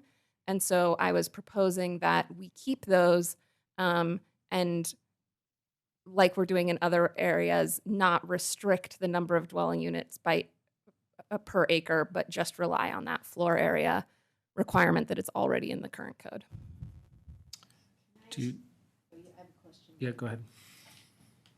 I was wondering, first of all, that's the one that I got a few emails about. So I'm wondering if, first of all, Carl, can you tell us the pros and cons about that proposal? And that certainly I think we should have community feedback on a public hearing. Yeah, first off, we think it's a good idea because it keeps it at the same floor area, and it's in the spirit of the other changes. And again, thanks for all the in-depth, looking at the code and giving us that really jumping in. So we really appreciate that. Go, Lauren. So we think it does have merit. I think our biggest concern is that it's never been on the list in the scope of the project, and this late in the game without getting specific feedback on that. That's our only concern. I think just from a massing standpoint, it would generally keep things as they are, but there could be additional dwelling units, and if people didn't know about that, that's our biggest concern, I think. So I think our sense is that this one would in particular require more outreach. Brad, do you want to add in as well? I too want to express just the intensity of consideration around all this. And as we start to go through the list on the hotline, it feels like we're going to get into an accounting issue here. So I just want to make sure we're tracking what's being provided. When there's discussion about the need for additional outreach and such, I'm interpreting that to mean kind of the phase 2 concept that was talked about with the number 1 item. Not commenting on the merits of this number 4, but if that's what you're leaning towards too, I'm interpreting that to mean that would be a phase 2 item as opposed to 2 and 3, which are things that you're trending towards amending now. I was going to speak to that right now. Okay. Yeah, thanks. Thank you. Because, yeah, Lauren, I appreciate this idea and this suggestion. I guess I don't have a great sense of how this would end up working out in RMX1. So I would actually be interested in some staff analysis on kind of the repercussions of this, because I think it sounds very promising, but I don't have a great sense of how it would play out. And I do feel like since it wasn't included in the scope that we did public outreach for, that maybe we could include this as part of the phase 2. So I don't know how you feel about that, but. I mean, of course, I would love to just make the change, but I completely respect that that there hasn't been a lot of public engagement on this and that it does deserve it. So yeah, I would support doing it as a phase 2.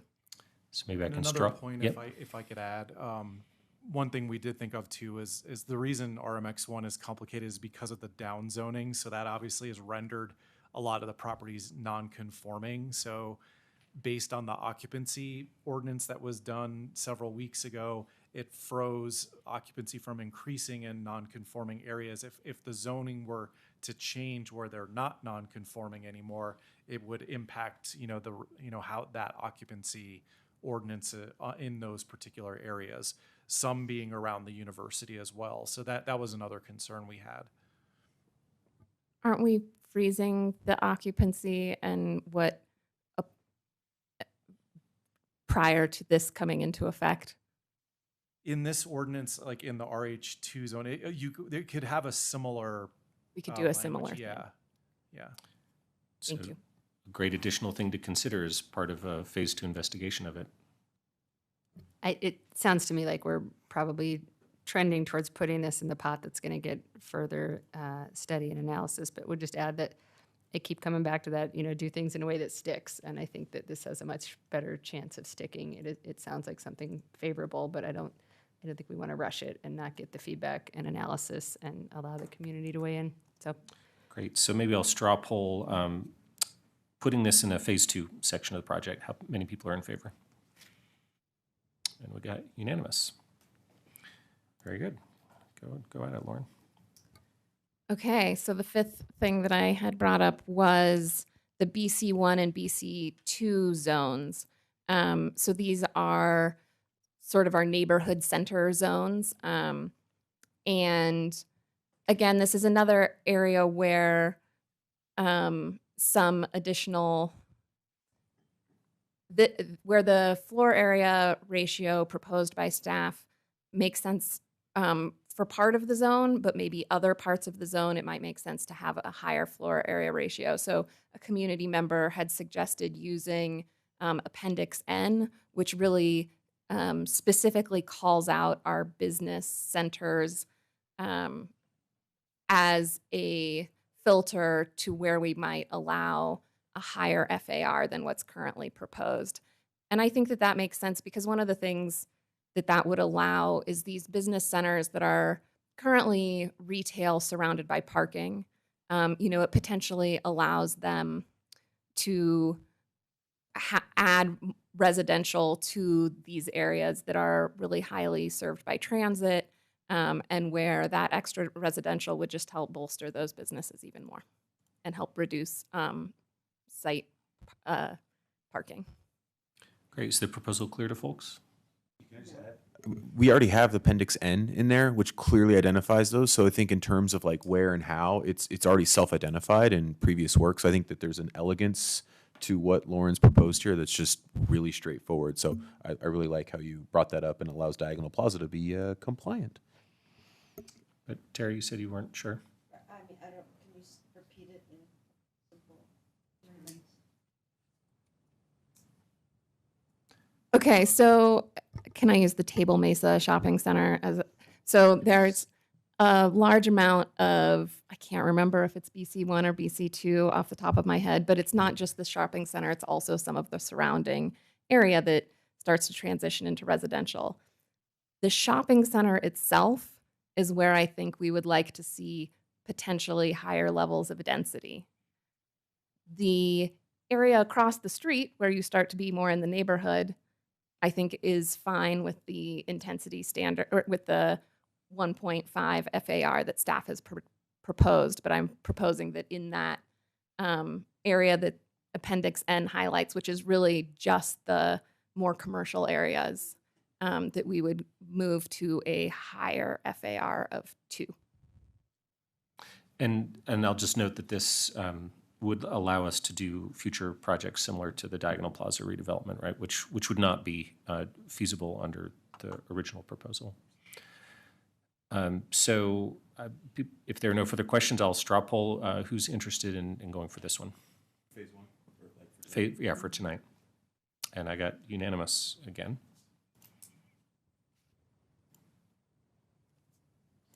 So, Lauren, you got one more. Okay. I actually have 2. Uh-oh. So the 6th one is RMX1. And this was brought forward to me by a planning board member. RM1. Sorry, RM1. Thank you. Planning board was recently looking at a BHP project in this area, and it is a zone that is medium density residential. That's RM, residential medium. But it currently requires 3,000 square feet of open space per dwelling unit, which is, the kind of thing that we're trying to move away from. So I was proposing in this zone that it should also be governed by FAR. And because it's it tends to be in more neighborhood areas, I wanted to use an FAR standard that we often use in our residential neighborhoods. So I was suggesting that we use the same FAR standard as we currently use for RMX1, because that's a sort of our higher density, sort of still kind of single family residential size. Could I just turn to Carl? Does staff have comments or thoughts on this one?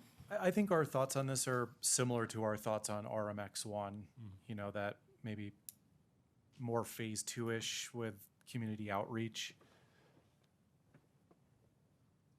want to respond to the? I'm not opposed to that. I'll probably agree with staff on this one. How do people feel about moving this forward, but as part of the phase 2 with some additional public outreach? That got unanimous. But you have another one. And this is a minor change that I just forgot that I wanted to bring up.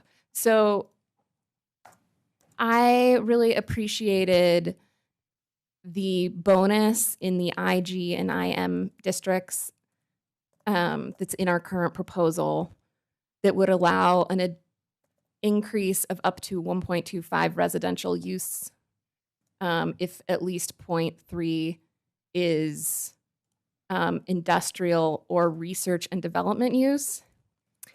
And I guess my concern here is that my goal was to really preserve industrial use. And I worry that by including research and development as well, that we are giving a leg up to sort of the life sciences in a way that they don't need in a zone that I really would like to see preserve industrial. Like it potentially pits those industrial uses against the research and development. And I was hoping to just sort of preserve that industrial is what I would love to see us focus that bonus on. So it would just be striking the words or research and development from that. So this is a little bit of a surprise, but it's although a minor change. But Carl or staff, do you want to? We're not opposed to that. I think it's a good suggestion because really the focus is on industrial. I just am looking at the use table, just making sure we can do that in a way where it's really clear. I think we could even just reference industrial uses and take out R&D. I think that could work. What's our code section there? Okay, we've got a couple comments. So Rachel and then Tara. Well, this sounds like one in that it's on the fly, that it might be good to have more staff analysis and some feedback from people who would be utilizing, affected, impacted. So I might put it in that second bucket, even though it sounds great and modest. And I imagine appeals sort of to all council members potentially. So probably, we'll be successful in the end, but I would like to get the feedback. Tara, did you agree? And I mean, it sounds like, I'll just call on myself, it sounds like a great idea, but I just heard it. So I'm like, I feel like that maybe a little more evaluation. There was a lot going on in my head. It was hard to remember them all. No worries. But so how would, go ahead, Rachel. Oh, sorry. I was gonna say, how about, can I straw poll whether to put that in a phase 2 idea? Is that all right? Okay, all in favor? Right, I got a unanimous there. And I don't know if Lauren raised her hand. no, maybe not. I did not vote for it in the phase 2, but that's okay. I'm happy to support it being in phase 2 going forward. It's fine. Okay. I wondered if Lauren actually had one more thing, because your proposal for 100% affordable to be removed from site review also mentioned some concerns about removing middle from site review. I'm happy to talk about it, but you mentioned it, so wanted to invite that. Thank you. Yes, I did not prepare that one for the language for that one, but I would also be interested. Staff had proposed, as we discussed, exempting middle housing from site review. My concern is that that's the middle housing, at a small scale, the middle housing is essentially already exempt from site review. So what we're talking about is large scale projects where essentially you would be trading an apartment building for, let's say, 20 townhomes. And my concern there is, one, that townhomes tend to be a more expensive housing type in our community, but there's also an accessibility concern. Townhomes are not typically an accessible housing type. They usually rely on stairs.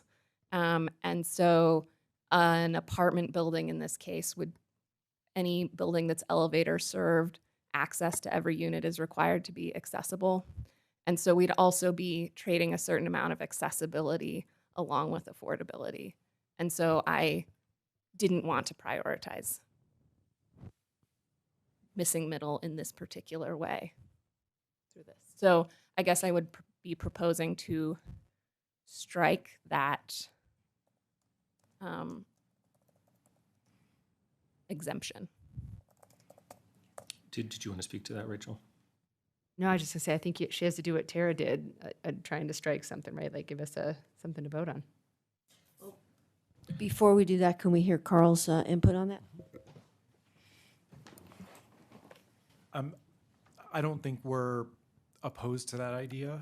Again, I think in concept, we agree with encouraging affordable housing, and that's one way of doing it.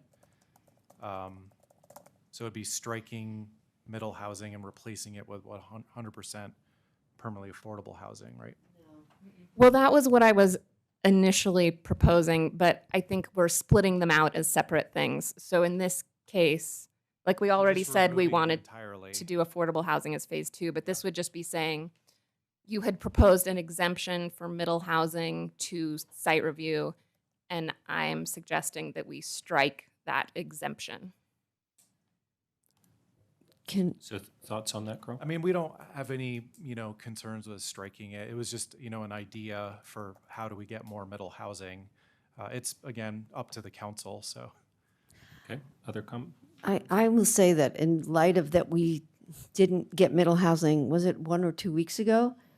I am hesitant to say yes to that right now. We're desperate for middle housing, so can we do that, look into that? Can staff do more of an analysis or something? Or should we just not even do it? Nicole? I think this is one where I would be really interested in getting some additional feedback, particularly from the Center for People with Disabilities and some of those other communities that are really concerned about accessibility types of issues. And so this, especially, if that is the concern, I think it would be good to have some feedback from a group like that who could let us know a little bit more. So I might suggest considering this for phase 2 as well. Although I guess in phase 2, what that would mean is striking something that we're moving forward tonight. So it's a little, I don't know then what impact that has on developers, for example, if somebody might start moving forward with that only to have us strike something later. I might suggest that since we don't currently have that exemption, it might make more sense from a process standpoint to put implementing that exemption into phase 2, because then that gives us more time to think about if we want to create that new exemption. And yeah, that's a great point, Nicole, but I think Lauren's process point is probably a good one, because you're right. If we implement the change and then people start working towards it and we're like, actually, maybe not.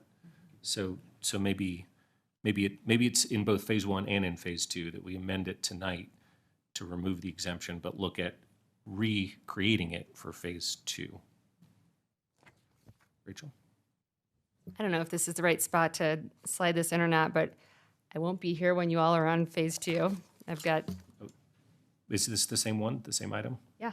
Okay, go ahead. I mean, like the 100% for middle income. Correct. Okay. Well, the just middle income in general. Middle housing. Middle housing, not middle income, middle housing. Just that we have gotten a lot of concerns from the community about investor-owned properties and these not being affordable, and just overall uncertainty about what like duplexes and triplexes might look like. So as you move forward, either with phase 2 of this or when you get to the comp plan review, I just wanted to pitch an idea that I do like the idea of owner occupied or having a tether to ownership for that, because I think that if say I'm doing a duplex, as everybody on this dais knows I'm interested in doing someday, I'm not going to get a lot of investor money or a big loan from the bank to make two duplexes that are blinging, I would have a modest ability to do that. I think they would be necessarily probably more affordable, which is what we're after. It eliminates some of the concerns about investors scooping up property and making property values higher.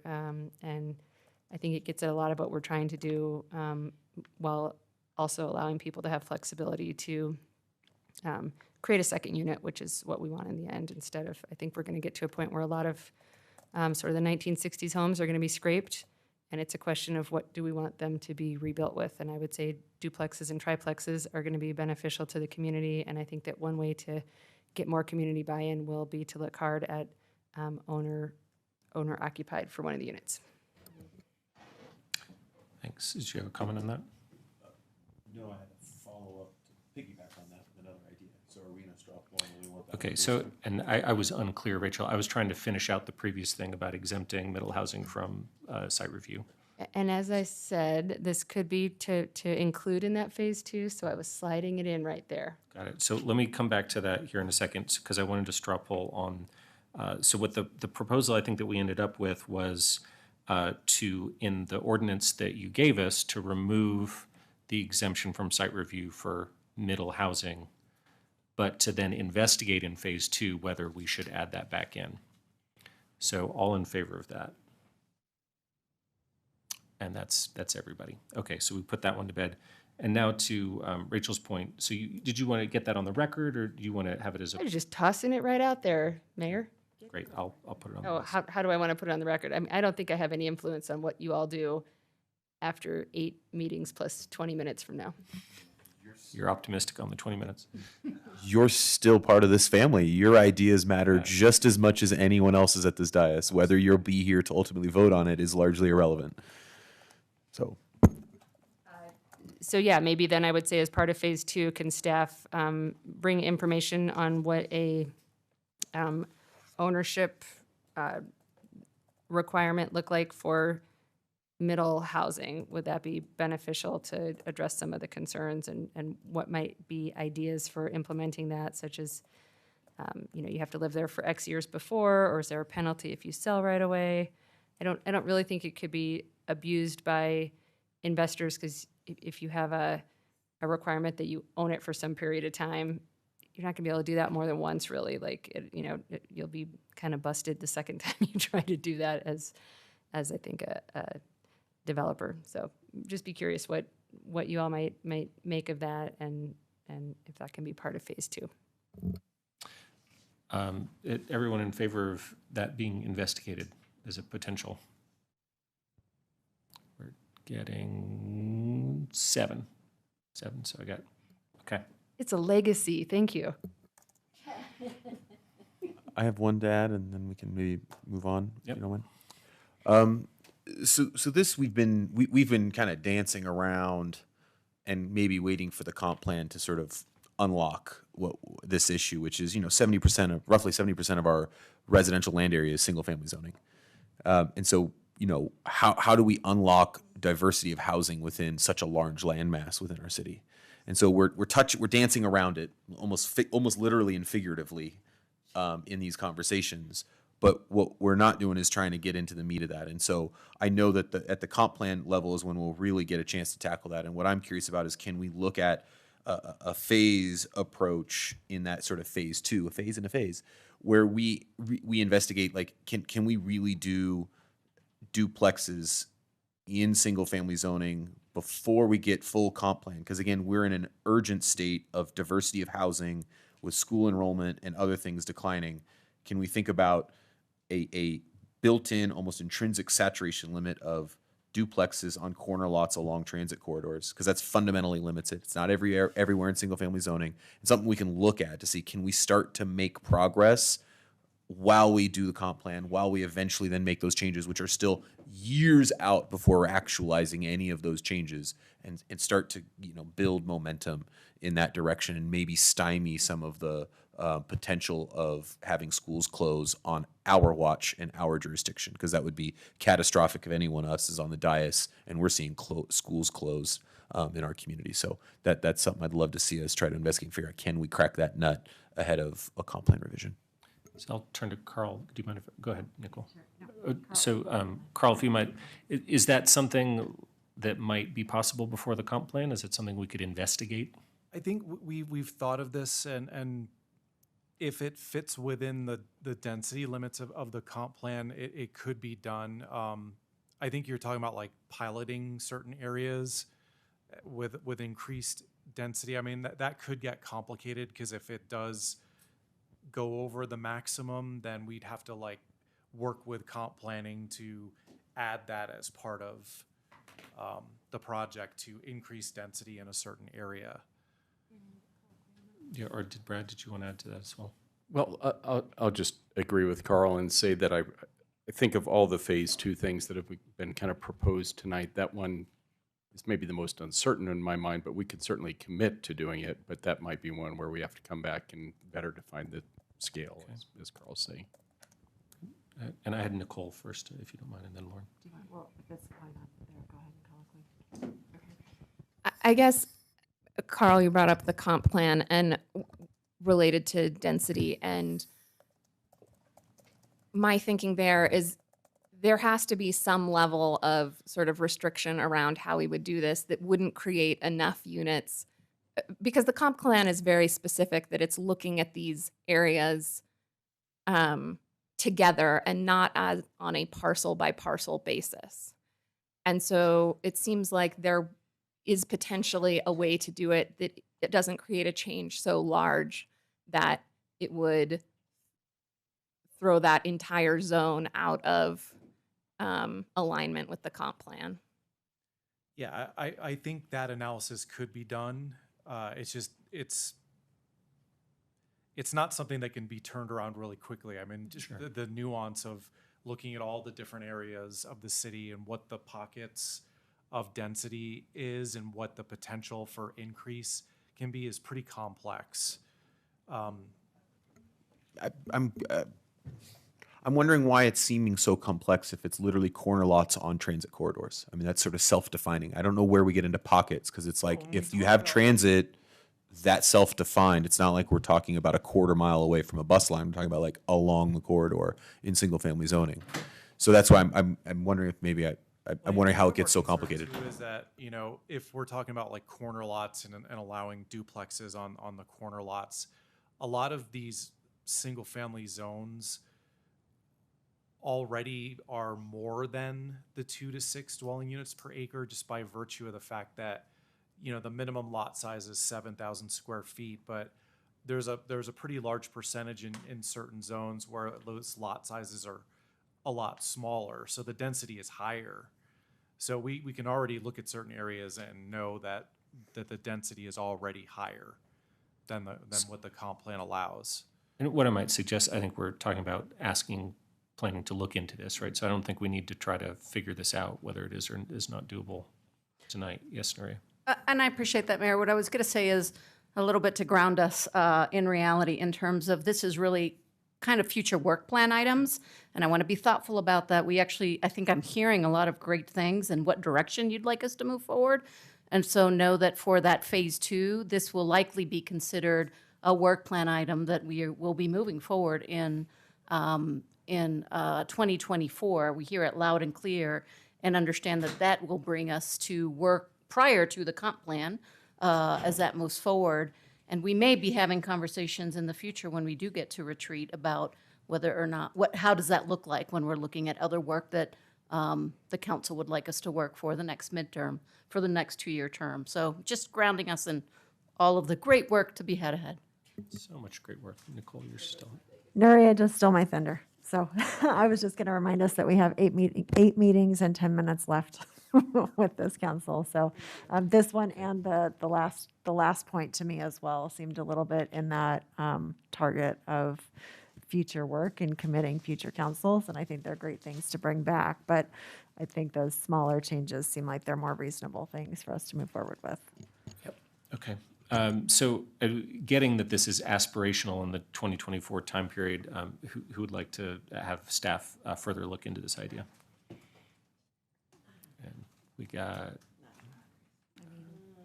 On what time? I'm still confused on the timescale. Well, it's unknown. It would be sometime, it would be teed up for consideration in 2024, probably in consideration with balancing other work plan items at that time. We get plenty of community feedback. Oh, yeah.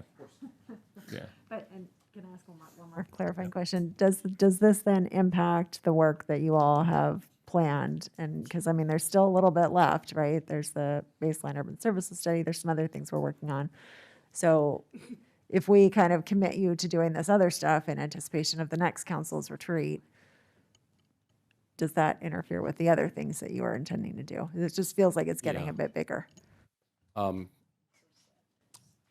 So we've been contemplating that this is more on the policy side than the comprehensive planning. So as I said in my preface, we've been anticipating that a version of this could be. Now, scope and scale will matter, and we'll have to bring that back, of course. We know that parking has been identified as a priority, and we also know that simplification of the code through processes. I will just make a pitch that you're going to be seeing a budget coming forward to you soon, and there is an additional policy planner in there. So love to see that stay. Well played, but we will finalize work program in conversation with Charles, and certainly appreciate and want to be respectful of Carl and Lisa's time, but also and it's a partnership, so we'll work through that. Okay, great. So with that consideration, this lots of public outreach. It's a potential thing for to be investigated. Who would like to get this on the list of things to consider? And I got a majority on that one. Okay, great. I've got one specific one because I wanted to pick up the specific suggestion from architects in the community. Because they were seeing a potential in one of the changes to make it harder to do townhomes or possibly impossible on RL2 zones. And Carl, you said you supported their proposed change. So what that would end up being would be in this section about the RL2 zones, there's language that says shall be used for detached single-family land use. And the current ordinance strikes that language, and the architects are saying we should keep that language, and you think that keeping the language would be a positive change? Yeah, we Or agree fine. with the change, yeah. So how do people feel about making the change to keep the language and not strike it? Can I get a? All right, we got everybody there. Okay, so any other suggested changes? Seeing none, I'm up for making a motion here. I think we do want to get clarification on one of the Yeah, items. there's a couple things. What's that? So the minimum threshold thing that Kurt Nordback had mentioned, is there consensus to make changes? I guess our recommendation was to not change the lower density zones because it's based on lot area, but any of the other zones, we could change it to 0. Just opening up those zones very cleanly to site review. Is there consensus on that change? Could you list which are the lower density zones? I think the ones that have 5 or more units, I would keep for, let's see, let me go through here.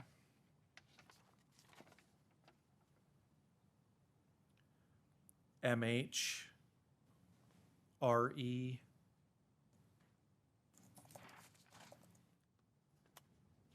RL1, RL2,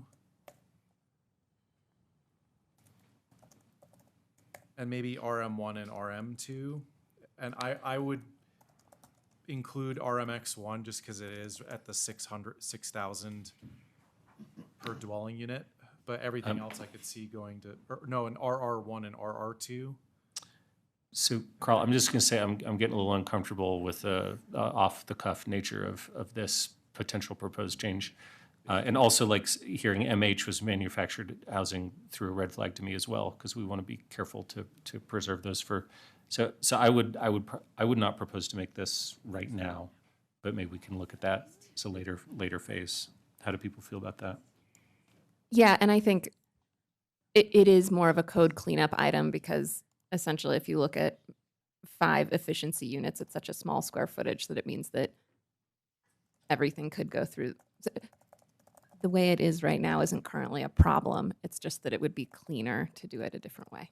And I had one more point of clarification. So with some of these proposals to increase the FAR through the site review process in the RH2, BT1, BT2, and the BC zones, is the intent that that FAR addition would be subject to community benefit requirements, like the increased affordability requirements, or is it just something that you can ask for through site review? My intent was to do it just as you can ask for, sorry. My intent was to do it like RH2 currently is, which is just an ask through site review, not tied to community benefit. Except it would be subject to the already existing community benefit. Well, but you're saying it like that's when we ask for additional intensity, right? Yeah, it would be Got it. considered bonus floor area. So yeah, but it would. This would not be subject to that. It would be if I guess if they were going to 55. Yeah, if it goes on fourth and fifth story, it would. But it's just. Most of these zones and numbers are low enough that it would be really unreasonable to stack your FAR in such a way that you would get to a 4th or a 5th story. So, and community benefit as it is currently written always also includes the height limit. So it would be a kind of messy way to make this change right now. And I think the simplest way from a wording standpoint is to keep it again as RL2 current, or sorry, as RH2 is currently written in the code. Okay. Thanks for that clarification, Carl. Are folks all right if I make a motion?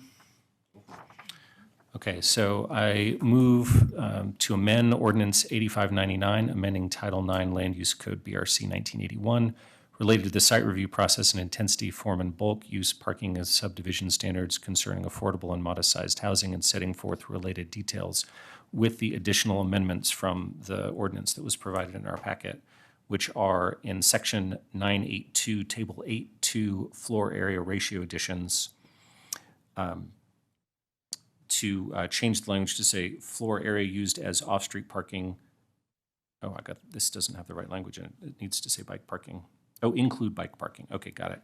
So that the new language would be floor area used as off-street parking, bike parking, and vehicular circulation that is above grade and provided entirely within the structure. Second one, to amend the following sections of 981, Table 8.1 intensity standards. RH2 maximum floor ratio to 0.67 and up to 1.07 by site review. BT1 maximum floor area ratio to 1 up to 1.4 by site review. BT2 maximum floor area ratio to 0.5 up to 0.9 by site review. And BC1 and BC2 maximum floor area ratio to 1.5 and up to 2 in areas covered by Appendix N. And then in Section 9214B3, that currently has exempts middle housing from site review, to strike that exemption. And in 982D1, B3, and 4, which currently has striked the language used for detached single-family land use that are, and to not strike that language in those 2 sections. That's what I got. Second. Is that motion well-formed? It's exceptionally formed. I just wanted to make sure you had mentioned an architect reference, and I'm not sure that made it. That was the last one. It was, okay. Yeah, thanks for checking. And any further discussion? Just a credit to Lauren, like bravo, like thank you. Really, really well done, Lauren, all the specific. Well, and thank you to staff, and that was an amazing job, Aaron, keeping track of all of those things and reciting them perfectly. So thank you. Thanks for that. 2 years as planning board chair was good. Good training. Yep. Just one real note. I Carl, do you remember when we were on the large lots work group?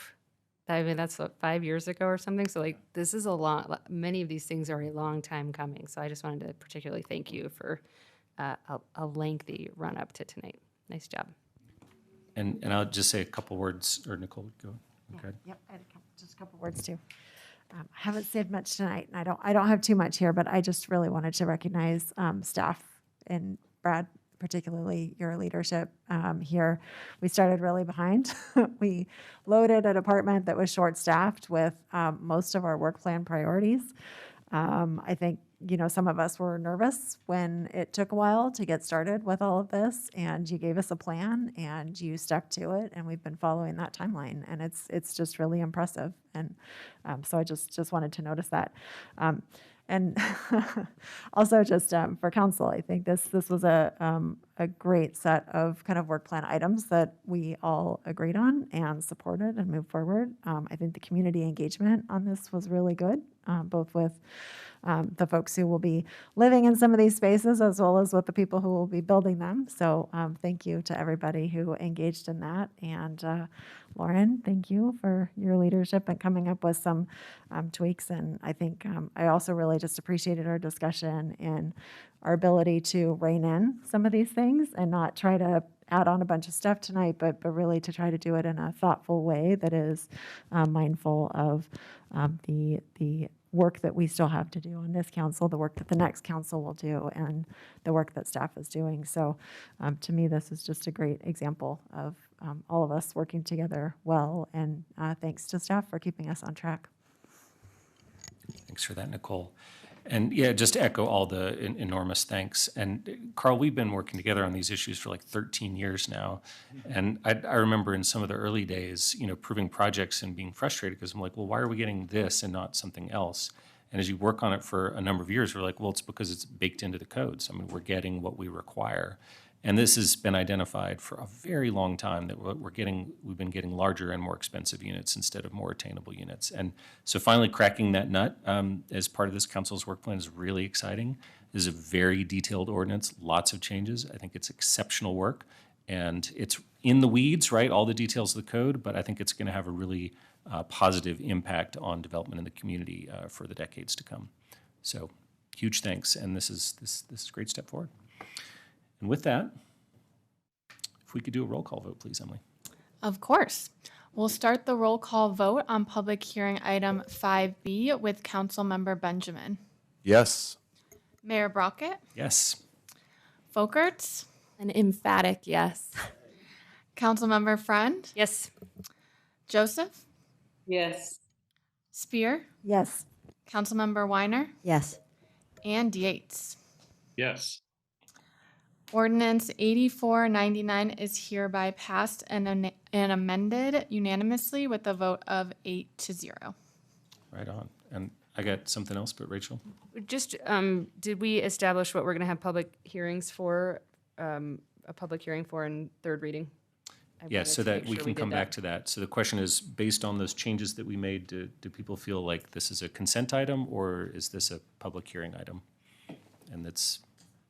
Yeah, I think we're feeling comfortable with consent. Of course, we always defer to council in that regard. Yeah, I'm fine with that. I'd prefer public hearing, but I see I'm in the minority, so. Thanks. And then I wanted to, Carl, would it be helpful for me to list off the things that we put in the phase 2, or do you feel like you're comfortable with what we've been talking about? I think I'm pretty comfortable. I've taken pretty good notes. Okay, good. I did too, but I'm glad you're ahead of me. Great. Well, very exciting. And to get that done, and that is now it with our public hearings. But I understand we might have an item under matters from the mayor and member of council, from Councilmember Benjamin, but we should do a time check. It is 3:10. Matt was interested in checking in on the letter to the county commissioners. Are folks up for that right now? Yeah. Okay. Yep, I'm seeing nodding heads. I mean, this is time sensitive, so. Thanks, Mayor. So as was hotlined, let's see, at this point, last week, I think, hotlined a letter to our colleagues at the County Commissioner's Office to really synthesize some of our most acute needs in sort of the housing sector, from which the county commissioners are uniquely positioned with their assets, resources, and departments to help us solve and partner with us to crack. And they are proposing a ballot measure that would raise money through an affordable, attainable housing tax. And so I appreciate you putting the letter up. So we've had an in-person meeting and we've had sort of ongoing conversations. And this was an attempt to try to really synthesize down what are our community's specific needs and how do we leverage what the county is looking for in terms of our council's support for this measure, and how do we get them to commit to some of these acute needs. In particular, really supporting a permanently supportive housing. And we know that we've talked about this as being a critical need in our community for a lot of aspects in going forward. But how do we get there is also where bullet 2 is important, which is that scaffolding.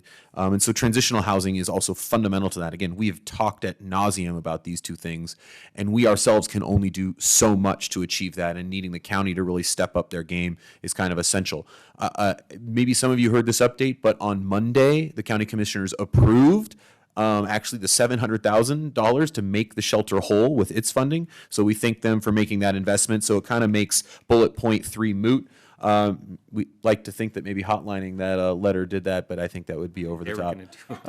But one could only hope. So really, it really leaves 3 bullet points. The top 2, third one gets removed because they took care of that, and then the fourth one there is going forth and really trying to make a concerted effort to go beyond just having a loose plan with our task force on high system utilizers, but to really say, look, no, we need to go forward with that. This community takes the disproportionate brunt of those impacts, and we are spending resources from many other departments to tackle that. And so with this concerted effort, we may actually receive many or lots of financial savings to then move that money into other things that we know we need to do. And so it really comes down to those 3 bullets that would be fundamentally needed for that partnership and for the resources generated by this tax to meet some of our most acute needs. And that's what this letter is meant to address. Hopefully creates accountability, but a way for us to come back to the table should this pass and say, yep, these are the things that we need to march forward on, and we want to work with you to do so. That's the spirit of this letter. That's what's written. It's gotten input from Kurt Fernhaber. It's gotten input from Carl Castillo, and it's gotten some input just to sort of try to make sure that we're covering our bases. So I appreciate that I was able to get that out there, and would love to see if this is something we can just say, yep, we like it and want to move forward, and eventually take either right here a nod of 5 to say we want to move it forward, or take a vote to move it on. So that's the gist of it, and I'll look to you, Mayor, in terms of how we want to take process going forward. Yeah, thanks so much for bringing this forward, Matt. So from a process perspective, what we're discussing tonight is whether we would have a nod of 5 to proceed with this letter, and whether there'd be any suggested changes. And then it would come back to us on consent, probably on the October 5th meeting, if there is that interest in with a nod of 5. So I guess I would just say, do people have any particular comments, or people in favor of this approach? Got Rachel and then Nicole. Sorry, I'm a little chatty tonight. One thing is I would like to hear Councilmember Wallach's feedback on it, because he's out sick tonight, so that it would bum me out if we did this in a way that we didn't get his voice, because I think if we're sending this, it should be unanimous. And then the second is in terms of expand permanently supportive housing across the county. I wish that had a definition that I could believe in. Like, it's not, to me, in a lot of cases, it's not enough to have, an hour a week of PSH. So I don't know if there's a definition that tethers to that or not. But, if we're asking them to spend on PSH, I think I would want it spent in the way that I'm thinking of it, which is like meaningfully supporting with a substantial number of hours for people who need it. Okay, fair. Nicole? Yeah, I think with this ballot measure and thinking about how to spend this money, the commissioners have been working on it for a long time. And I think that some of this, for 5 or 6 years ago, was done in partnership with the city and to help us meet some of our affordable housing need. I would rather not tie the endorsement or council's endorsement of this measure to this sort of list of demands. I mean, I think the commissioners are already doing and working towards some of these things. I'm not at all opposed to the idea of giving them some feedback and information on what it is we're seeing, what we would like to see more of. But for me, that is a separate issue from support of this ballot measure, which is going to give us some really needed affordable housing opportunities, including permanent supportive housing. And I don't like the idea of trying to constrain the work that they're doing in partnership with so many others in the county to get here. So I'm happy to talk about a letter, but I don't really want to tie that to support for this ballot measure.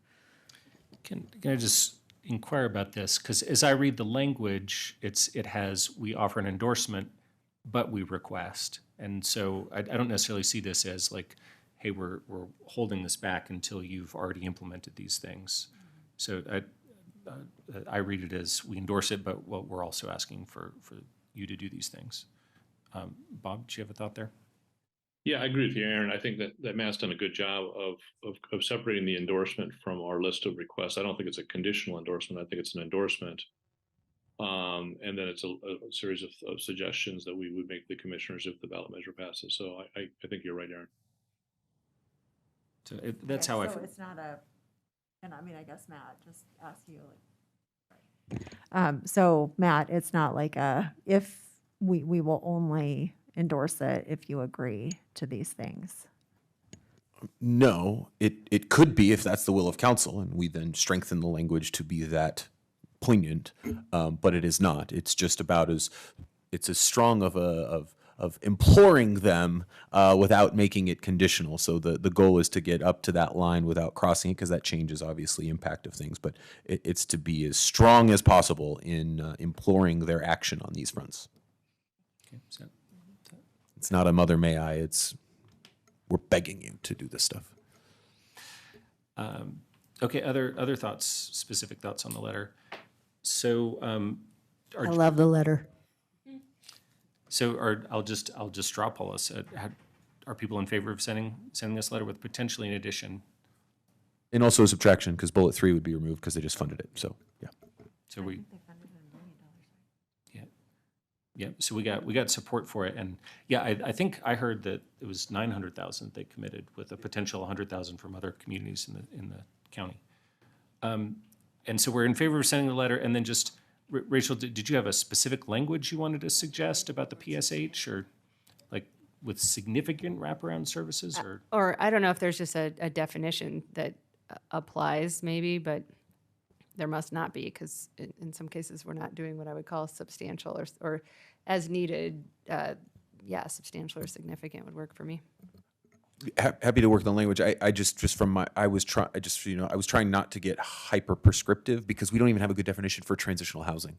And so I was trying, if we got caught in the definitions and someone else had a different definition, we get caught up in sort of chasing our tail. So I like your idea, but if it can be something of substantial or something like that, I just want to make sure if that's worthwhile versus having to then formally define the whole term, because then we kind of have to do that for transitional, for consistent. So I just want to make sure we meet kind of what you're trying to get at impactfully.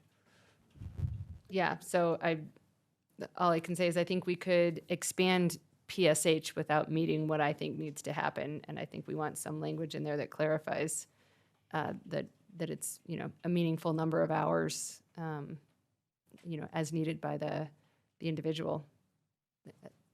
Not substantial. Substantial is fine too. Yeah. How about this, Rachel, where it says invest in the programs and infrastructure to expand permanently supportive housing, PSH. After that, we add with substantial wraparound services provided. If needed, yeah. I mean, not everybody's going to need it, but yeah, if and as needed by an individual. Okay, so how about across the county with substantial wraparound services as needed by each individual? Works for me, thanks. So are people all right with that? Okay, I got it. Yeah. Since Kurt's here, I was wondering if he might want to weigh in on any of this language, or if has thoughts about how we make sure we're getting what we want communicated adequately. And while you're coming, Kurt, I'll just mention, I spoke with Commissioner Levy today, who wanted to make sure this was not conditional support. And she was like, I think she generally was interested in moving these directions, but said, I can't promise today. But hopefully, I think this letter would be in the spirit of working on that, so.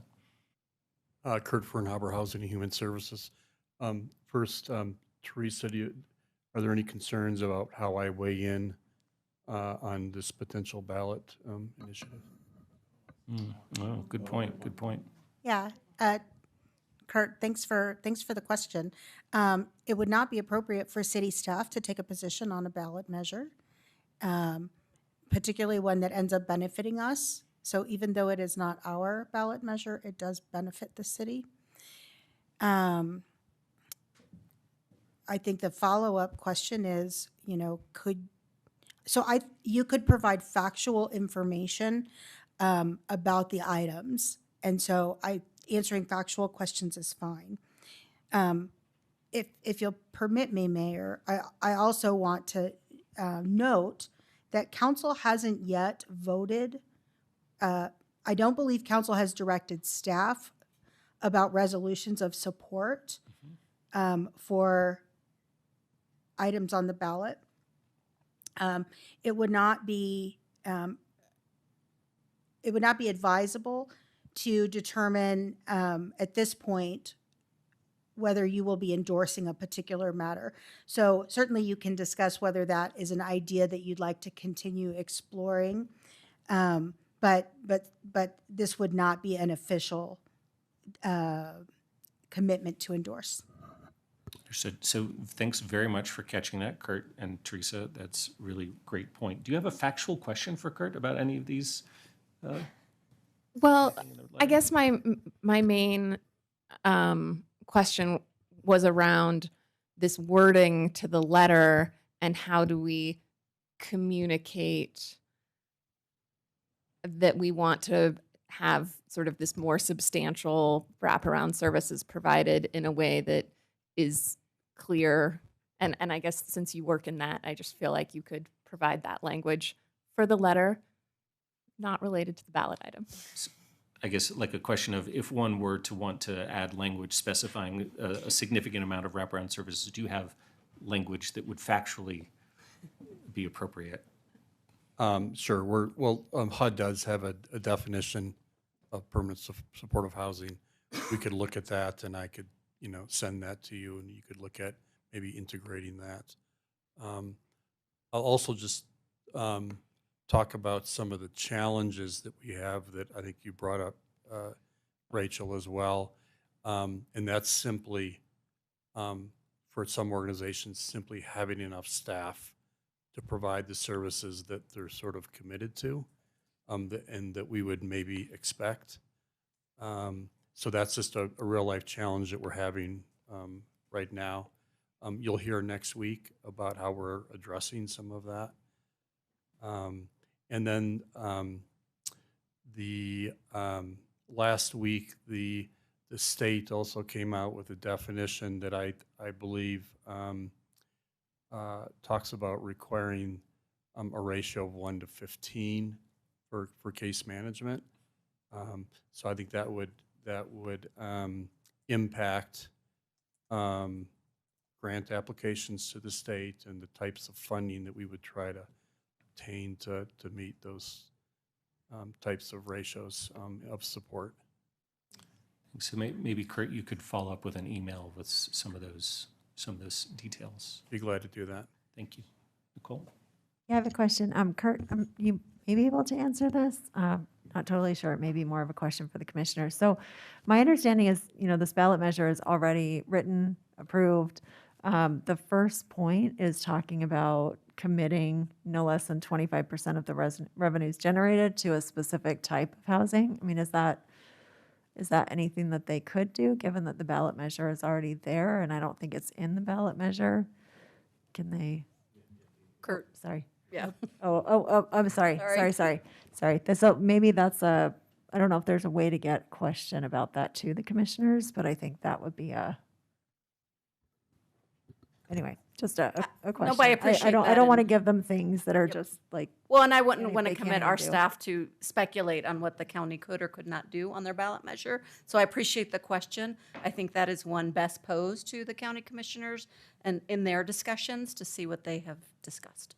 So I can add some context. That number was not just pulled out of thin air, and it was done so not to pick a dollar number, because that obviously is very project dependent. It was basically saying what is a minimum amount of annual investment to make meaningful impacts in this space.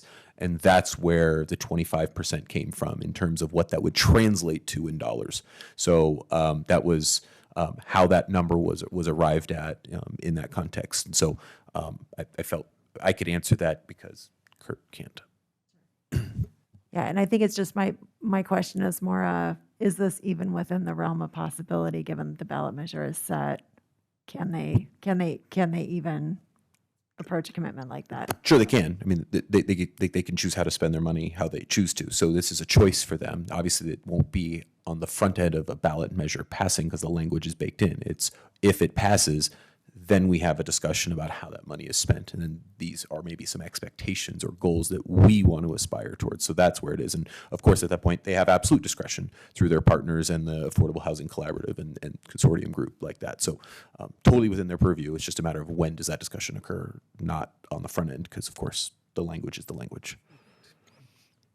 Okay. Tara? Kurt, what is the current ratio?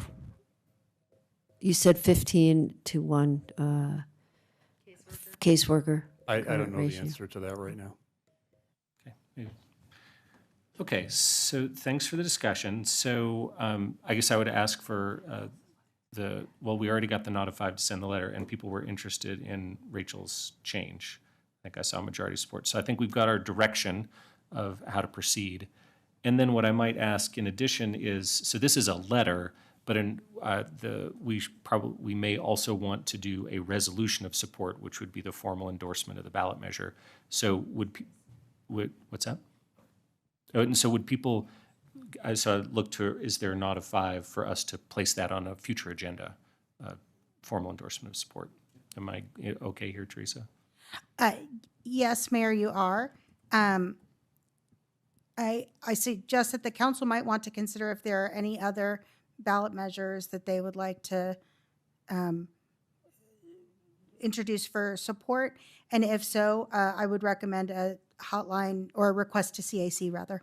Okay, so that, which is a larger scope than I think we should be tackling tonight. So how about we instead say people can send CAC hotline requests for any ballot measures they would like the council to consider endorsing, including this one. Okay, thanks for that, keeping me in line there. Okay, I think that resolves it. That we'll move forward with that and see it probably on consent on October 5th. So Matt, thank you for your work on this. Just take as an action, I'm happy to make those modifications that I've heard, and then maybe consult with Kurt on some HUD definitions, and then I can submit that back to Hotline or Hotline upon that, and then that'll get circulated and it'll be ready for the 5th. Is that appropriate? I think that sounds good. It's a process. Are you good with that, Teresa? Yes, that procedure works. Thanks. Great. Well, that brings us to the end of even our impromptu agenda items. Any final thoughts? I'll just say, damn folks, we got a lot done, and it's only 10:16. Well done, everybody. Our gavel is closed. 10:14 p.m.